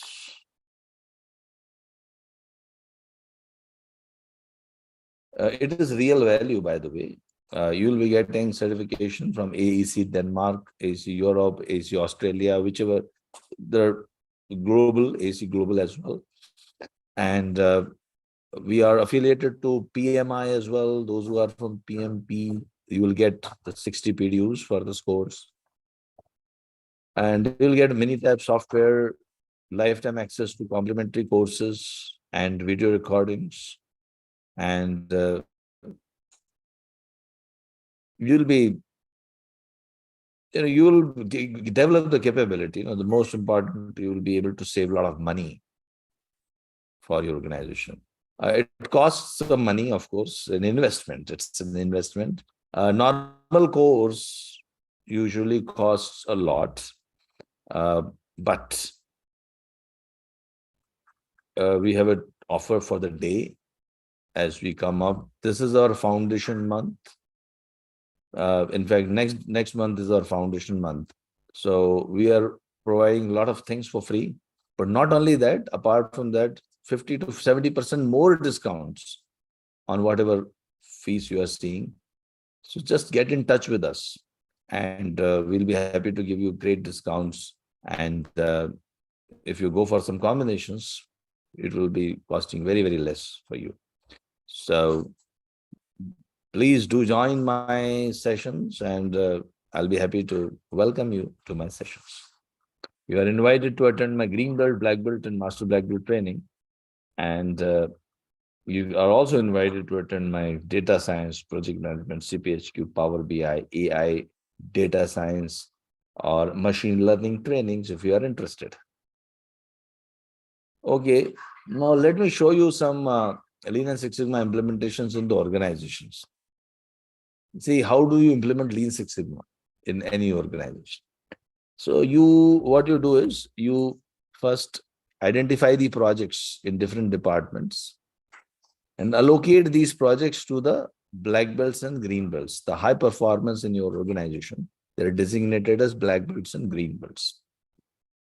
The master black belt generally guides the green belts and black belts. You make a steering committee and also identify the champions, the head of the departments as the champions. They choose the projects, which projects needs to be done, and they are allocated to the black belts. The champions are trained, the sponsors are trained for half a day, 1 day, etc. Here I am training the senior management or middle management of one of the Swiss companies. And once they get convinced, once the senior management gets convinced, they choose the projects. And then these projects are allocated to the green belts in the classroom. So now the green belts are ready to do the projects. Your team name 1, 2, 3. Anti-Muda. And your slogan 1, 2, 3. Green air go. And your song 1, 2.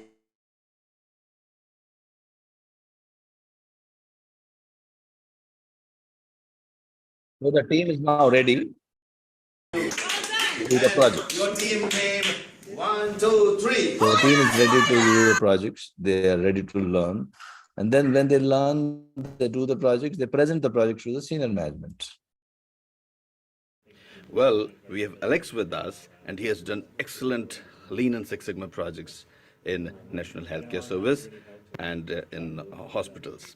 So, Alex, would you like to tell us something about it? Hello, I'm Alex Wells, Head of Service Improvements at the Royal Liverpool University Hospital. I've been really fortunate to present today on how us as a trust are using Lean and Six Sigma principles to deliver better care for our patients. I've presented today on a lot of the work that we've done around how we've improved patient outcomes, reducing mortality, improving length of stay, and also talked about how we can actually realise some financial benefits from that. Over the past 2 years, we've been really fortunate that we've done some good work, and it's actually delivered us £2 million worth of quality efficiencies through delivering better patient care. And once the organization does multiple projects, it really reaps huge benefits. Like Bank Muscat did NAKL. Let me maybe talk about NAKL as well. NAKL. My name is Mohammed Al-Bayati. I'm the CEO of NAKL.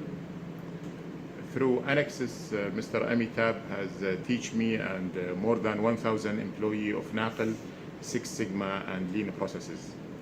This affected our bottom lines by millions of riyals, and it is having a big impact in changing our company from a local company to a regional or multinational company.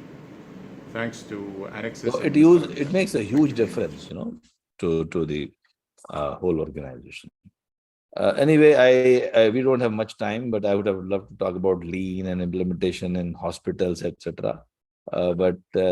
Okay, some other day. I keep doing these trainings, so maybe next time I'll talk more about it.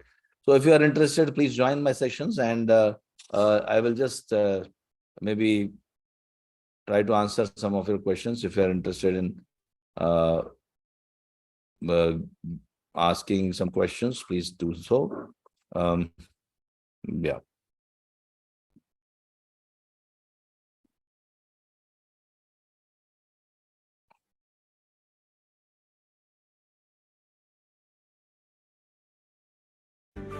So I reached out to our operations team, and we headed straight here to Formula Rossa, one of the signature rides here at Ferrari World at Abu Dhabi, and we decided to work on how we could increase the reliability of the time it takes to update our queue time boards, because as you know, every minute that guest waits in a queue line is super important.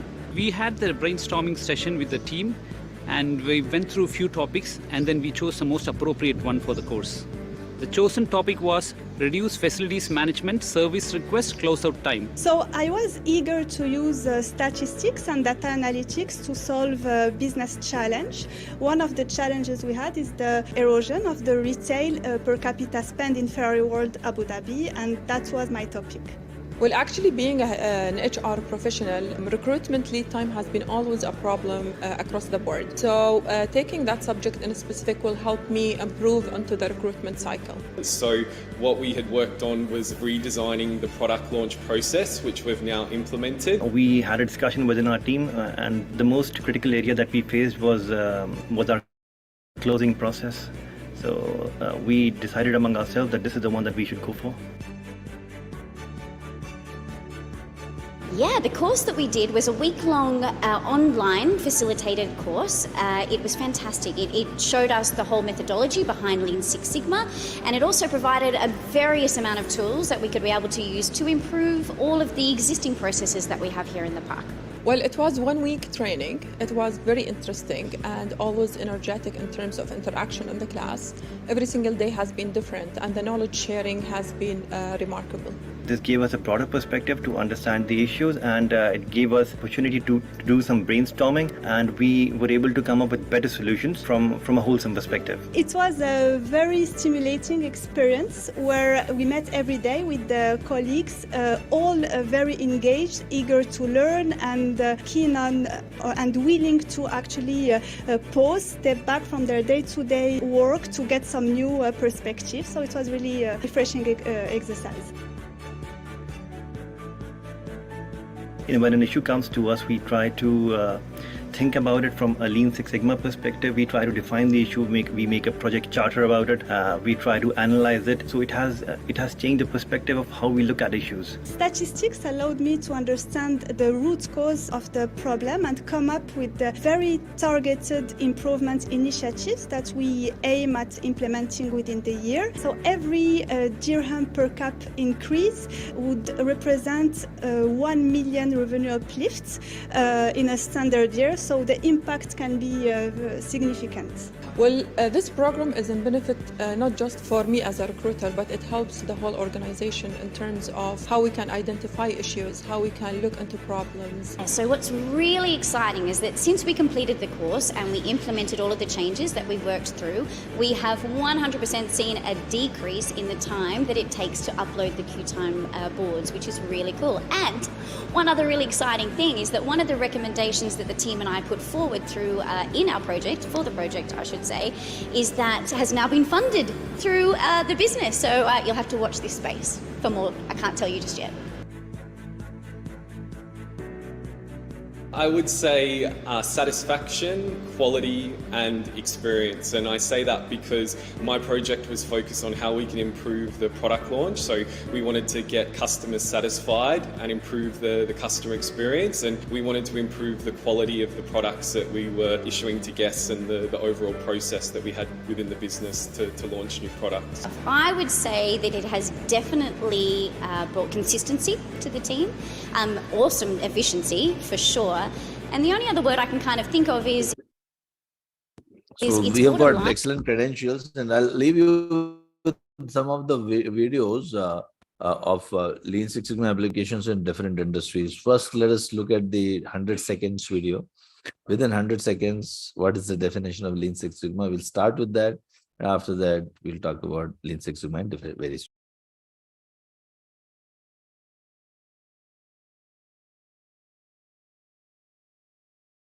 I think there's no sound there, I think.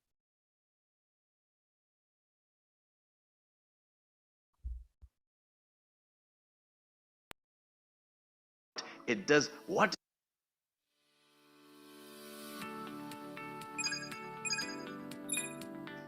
Lean and Six Sigma is an improvement methodology which reduces costs, defects, errors, cycle times, and increases the customer satisfaction, resulting in better efficiency and higher profits. In short, it does whatever a CEO or a shareholders want.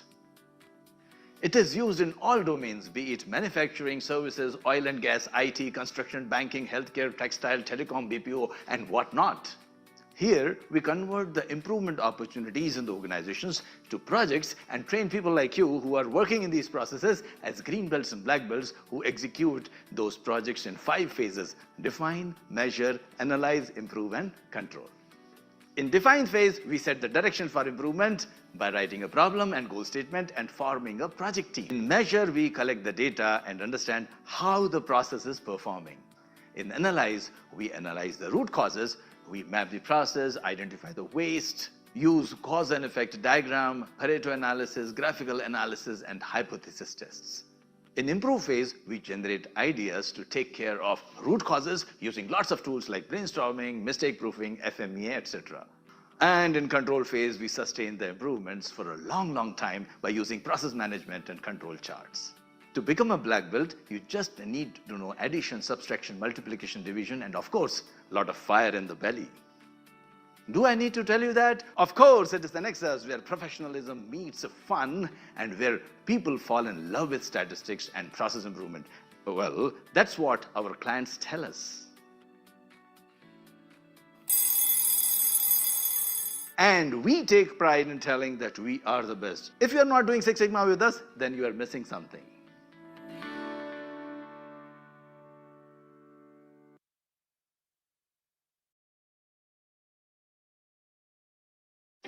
Confused about Lean and Six Sigma? Here is everything you need to know. Let me start with the training objectives. The first one is to educate you in Lean Six Sigma. Our main objective is to provide you with the right education. When you give your hard-earned money to anyone for anything, your priority must be to get the best results out of it. I understand that And in fact, everyone here at Anexas believes in that, and this is why we keep quality of training as our highest priority. Second one is to enable you to improve processes. When you think about Lean Six Sigma, process improvement should be the first thing that should come to your mind. Identification of risks, errors, defects in a process and removing them is what LSS aims to do. The third one is to make you a star performer. To elaborate a little bit more, being a Lean Six Sigma Green and Black Belt will signify that you are capable of helping your organization reduce risk and eliminate errors and defects. You can improve business processes and sustain quality improvement since LSS is flexible in every domain. Your worth will increase in every industry. You would gain hands-on experience in quality management and much, much more. Now, let me tell you if Lean Six Sigma can be a good career. If I go on to explain how good a career Lean Six Sigma can be, then you will have to listen to me for the next 2 hours. But let me keep it short and explain the career opportunities in LSS. You can be a process improvement manager, Lean Six Sigma consultant, more efficient operations manager, quality director, chief quality officer, healthcare quality specialist, lean manufacturing engineer, process development engineer, compliance structural engineer, reliability engineers, operating system specialist, senior IT project manager, data scientist, project engineer, director, performance excellence, etc., etc., etc. Now, let me tell you how we provide the training. The first one is learn from home. All our trainings are conducted online currently, so you can sit at your home comfortably and get trained to become a professional green or black belt.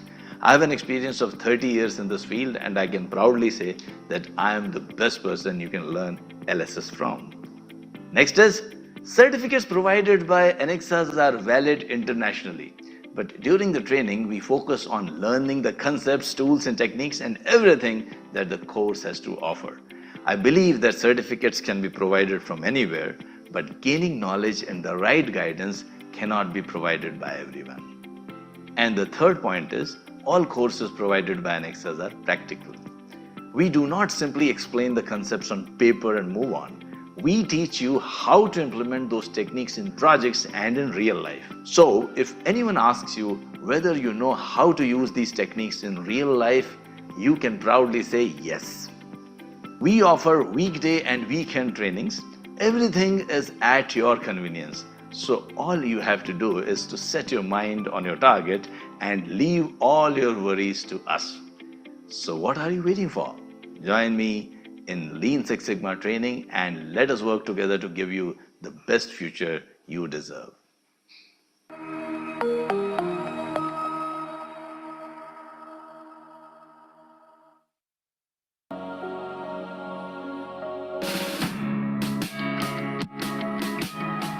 The world we have created is the product of our own thinking, and we cannot improve the world without improving our thinking. The long-term chronic problems of manufacturing companies like low productivity, lower machine efficiency, high rework, high inventories, high product wastage can't be solved using only experience, logic, and intuition. You might be a good operations person, a good engineer, or an excellent operator, but you need to have basic knowledge and understanding of some problem solving and process improvement tools too. Here is how Lean Six Sigma can improve your processes in manufacturing. Lean Six Sigma is defined as a business improvement method that aims to maximize the shareholders' value by improving the quality, speed, customer satisfaction, and reduce the costs. It merges tools and principles from both Lean and Six Sigma to do this. It has become the most popular business strategies for deploying continuous improvement in the manufacturing industries. With its help, you can make sure that only essential steps remain in a process. The moment I say Lean Six Sigma techniques, high quality, low cost, increased profits, and customer satisfaction should automatically come to your mind. It is very rightly said that machines are mere pieces of metal if they cannot be made efficient. Lean Six Sigma helps you to do this. What is the core of Lean Six Sigma? It's DMAC. Yes, Define, measure, analyze, improve, and control.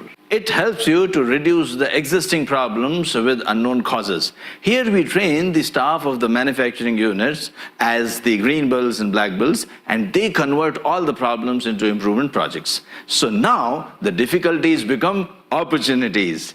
Then they complete these projects and get certified. It's a win-win for both the organization and the employees. Now, how does Lean Six Sigma decrease the cost? Shijo Shingo said that the most hazardous waste is the waste that we do not recognize. Firstly, Lean Six Sigma focuses on removing the 7 wastes like overproduction, transportation, inventory, etc. from a process. In manufacturing sector, this step can lower the cost of a process by leaps and bounds. Secondly, Lean Six Sigma focuses on solving the problems caused by a process. Here we focus on the processes, not on people, because we believe that 85% of the problems are due to the processes and not due to the people. Defects in your product can cost your organization a fortune, so the focus is on reducing the defects by focusing on the processes. Let me talk about some Lean Six Sigma tools that can be used in manufacturing. Value stream mapping, Kanban, 5S, cause and effect analysis, control charts, DMAC, 5 Whys, Kaizen, hypothesis tests, etc., etc., etc. Let us talk about a few. 5S. A well-organized workplace becomes important if you want to eliminate waste and reduce the errors. 5S is the way to do that. Control charts. By understanding the control charts, you can understand the difference between the common causes and special causes. For special causes, you take immediate action, and for common causes, you take long-term actions. Kanban. It is a visualizing tool on maximizing the flow of goods and work without unnecessary inventory or transportation. Then we have 5 Whys. Ask why 5 times, and you will get to the root cause of the problem. Hypothesis tests. They establish the relationship between the outputs and inputs, and you can get the root cause with 95% confidence. Value stream mapping. It is used for defining and assessing the movement of the raw materials from the beginning of the process to delivery to the customer. It is a way in which the current state of a process is documented and the future state is visualized. If you want in-depth knowledge about all the tools and techniques, you can always join my Lean Six Sigma Green Belt and Black Belt training programs. So that was about Lean Six Sigma in manufacturing. I hope you have got a clear picture about why Lean Six Sigma is so important in the manufacturing industry. Share this video with your friends and don't forget to subscribe to our channel if you don't want to miss out on our important updates on the tools and techniques of Lean and Six Sigma and even project management. Happy learning!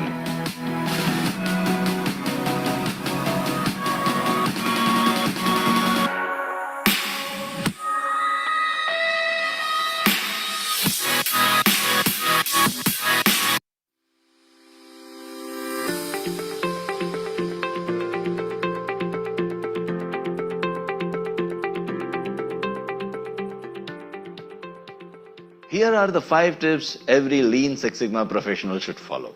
The first one, change of behavior is as important as the tools. People have the tendency to work around a problem rather than fixing it. And this is where Lean and Six Sigma inculcate willingness to constantly address problems that arise in business processes. When people are committed to change their behaviors, even the tools will be incorporated seamlessly. Training your workforce in Lean and Six Sigma is one thing, but without change in behavior, the whole process will be just academic without any practical implications. And the second tip is incorporating Lean and Six Sigma as a part of organization's goal and core strategy is one of the key ingredients for its successful implementation. And without that, the whole initiative will have a short-term life where people discard the methodology even before it is properly established in the organization. The third tip is about importance of senior management support. Organizations around the world will be tempted to apply Lean and Six Sigma in a bottom-up approach, but industry experts believe it is worth an effort to engage senior and middle managers first in these process improvement methodologies. Their engagement towards improving critical business processes will strengthen other associated behaviors, which will help in increased adoption by others as well. The fourth tip is about measurements. Organizations first need to understand that things that cannot be measured cannot be improved. By making proper measurement system in place, practitioners can decide on baseline performance and use the data to make informed decisions. By encouraging the participants to define both tangible and intangible measures, one can monitor the impact of their improvements and keep a database which will help in communicating the success to the organization. The fifth tip is about the customers. A satisfied customer is the best business strategy of all. No matter what business you are in, you should always put your customers first. Everything should revolve around your customers and their needs. Before you start making any drastic or even minor changes, establish the level of quality or requirements that you have promised your customers. Every decision you make should bring your company closer to delivering maximum value. So these were the 5 Lean Six Sigma tips for the professionals, and for more information, please subscribe to my channel.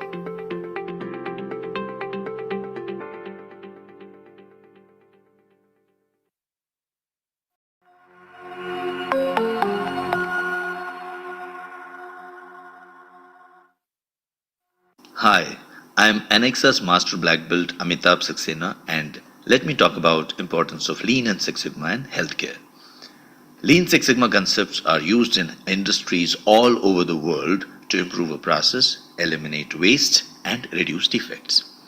In the healthcare industry, defects not only affect revenue and customer satisfaction, but they signify the difference between life and death. Lean Six Sigma is critically important in healthcare because it helps in reducing defects that can result in medical errors. There are so many challenges in the healthcare industry, like an aging population, shortage of workers, increasing litigation, and many more that require long-term improvement. Because healthcare industry deals with saving lives, errors cannot be accepted at any cost. So, how does Lean Six Sigma really help? With the help of Lean Six Sigma, you can shorten the waiting times in hospitals. The lesser the people wait, the efficient the hospitals will become. Reduce medication errors and even try to completely eliminate them. Improve turnaround time for lab results. Provide better care at lower costs. Ensure that the medical staff makes fewer errors. Reduce mortality rates, improve patient care, improve quality, and improve overall patient experience. How can you do that? By training the staff as green belts and black belts and allowing them to do improvement projects. Lean Six Sigma training and certification in healthcare provides the tools needed to address the challenges at various levels. It is a time for the healthcare industry to utilize Lean Six Sigma methods to its fullest and drastically change the healthcare industry for the better. Don't you want to be a part of the industry where patients are happier, physicians want to work for you, the cost is as low as possible, and at the same time, efficiency is high? If your answer is yes, then Lean Six Sigma is your choice.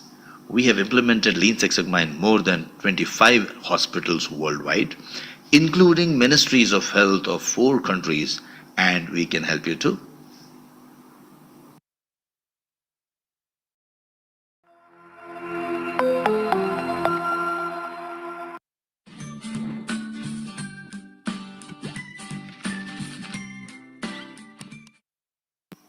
There are so many stakeholders in construction industry: the customer and the users of your building or construction, the project organization, the contractors, and the staff at the construction site. Lean has something for everyone. Of course, our primary objective is to satisfy the customers, both external and internal, so you can reduce the project delays and quality defects in your organization. You can improve the safety of the employees at the construction site, reduce the inspection times and non-compliances, drastically cut down on the rework resulting from errors. We have even reduced the architectural designing time in many cases to almost 50% of the original time by eliminating the wastes in the process.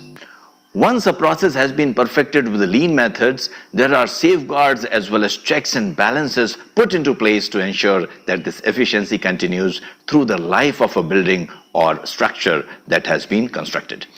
In this particular industry, errors mean danger and extremely costly rework using expensive raw materials. So taking the time to eliminate errors before they happen is crucial to the success of any company specializing in constructing any type of building or dwelling.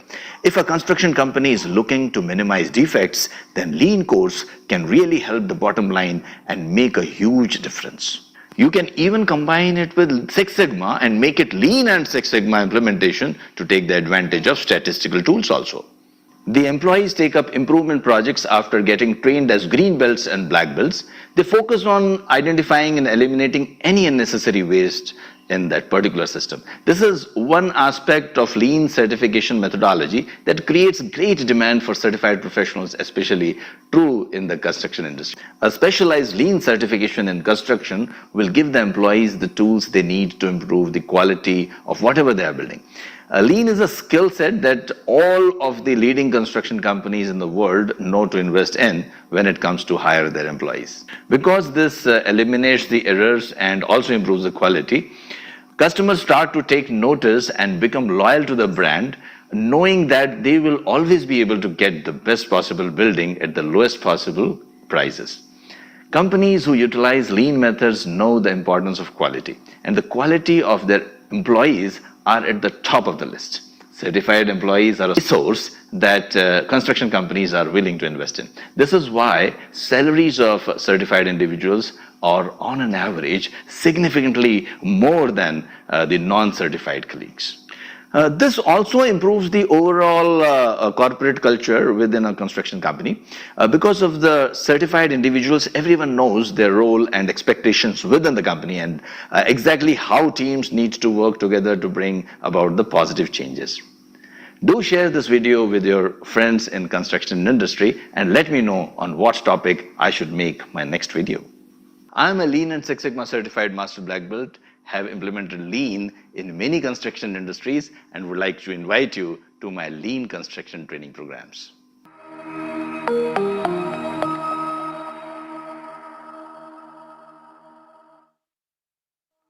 Many people ask about Lean and Six Sigma applications in IT. So let me talk a little bit about that. Applying Lean and Six Sigma in IT means fewer servers, faster call response times, and better and faster project delivery. On the number side, Six Sigma provides CIOs with an objective, measurable way to justify technology investments. And on the other side, it serves as a judgment-free common language between IT and other project stakeholders within the organization. IT always gets caught up in insatiable demands and lost ROI. Six Sigma can solve both these problems.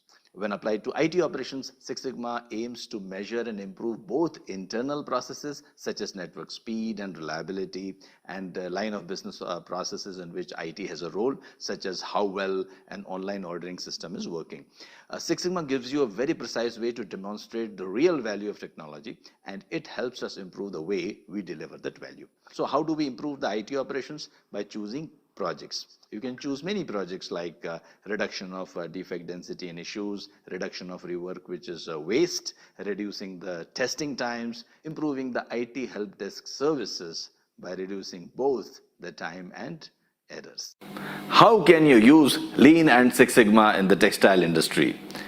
Is it really helpful? Which is better in this industry, Lean or Six Sigma? There are so many questions I have received on the use of Lean and Six Sigma in the textile industry, so I thought of making a video to clarify this. Before explaining the benefits of Lean and Six Sigma, let us discuss some of the problems that occur in the textile industry. These are wastes of raw material and finished goods, shortage in supply of raw material, increase in cost of raw material, power shortage, competition in foreign market, rejections in shipments, manufacturing errors or defects, and so many more. To sum it all, the major problem faced is that the resources are less and the targets are difficult to reach. This is when Lean and Six Sigma comes to the rescue. Both Lean and Six Sigma are applicable. I suggest don't fall into the trap of choosing one over other.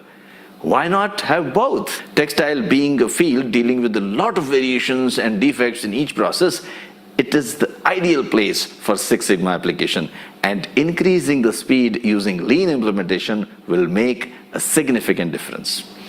Anexas has implemented Lean and Six Sigma in textiles, fashion houses, export houses, and buying houses, and has achieved the following benefits. We have improved first sample approval percentages while working with the buyers, improved buyer satisfaction levels, increased repeat business, improved supplier evaluation processes, improved merchandiser performance, reduced non-conformances in audits by buyers, reduced business risks, improved processes at the source, including fabric purchase and inspection, stitching, embroidery, packing, and shipping, to reduce rejections at later stages.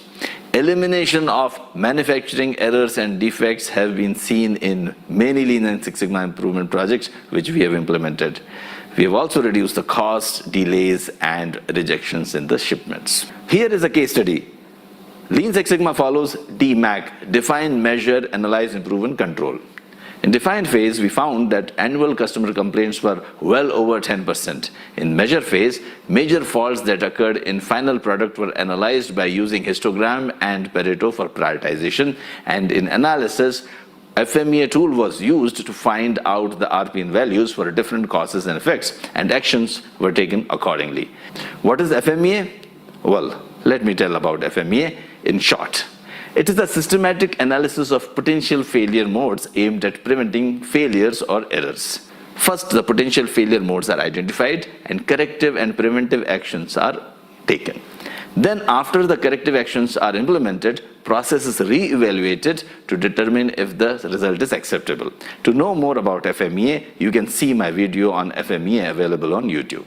In Improve phase, various suggestions for improvements were given. Some of the major ones were: proper training was provided to the quality inspector, quality awareness program was conducted for operators and checkers, a suitable quality manual was prepared for the unit, work instructions were developed and issued to each of the departments, quality defect identifiable boards were put up across the departments.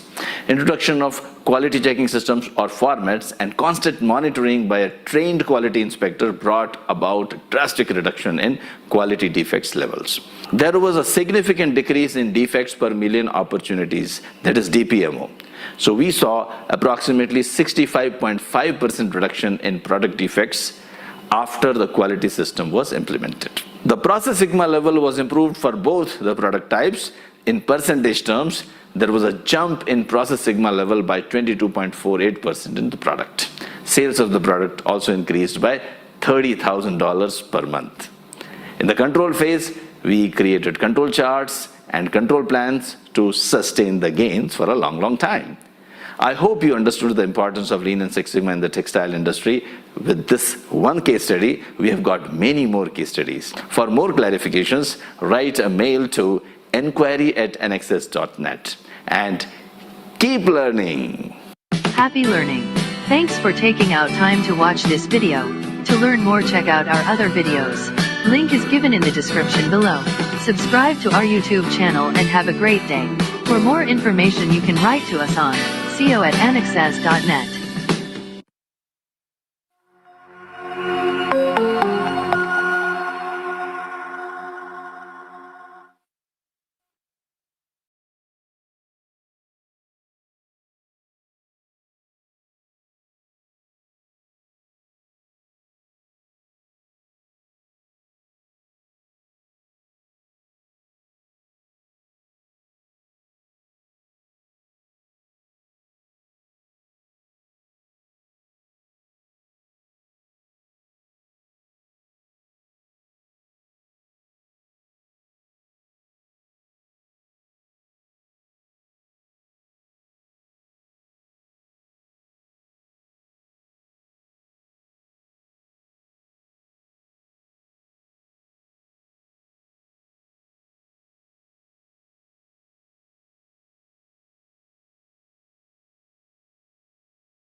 Lean and Six Sigma is an improvement methodology which reduces costs, defects, errors, cycle times, and increases the customer satisfaction, resulting in better efficiency and higher profits. In short, it does whatever a CEO or a shareholders want.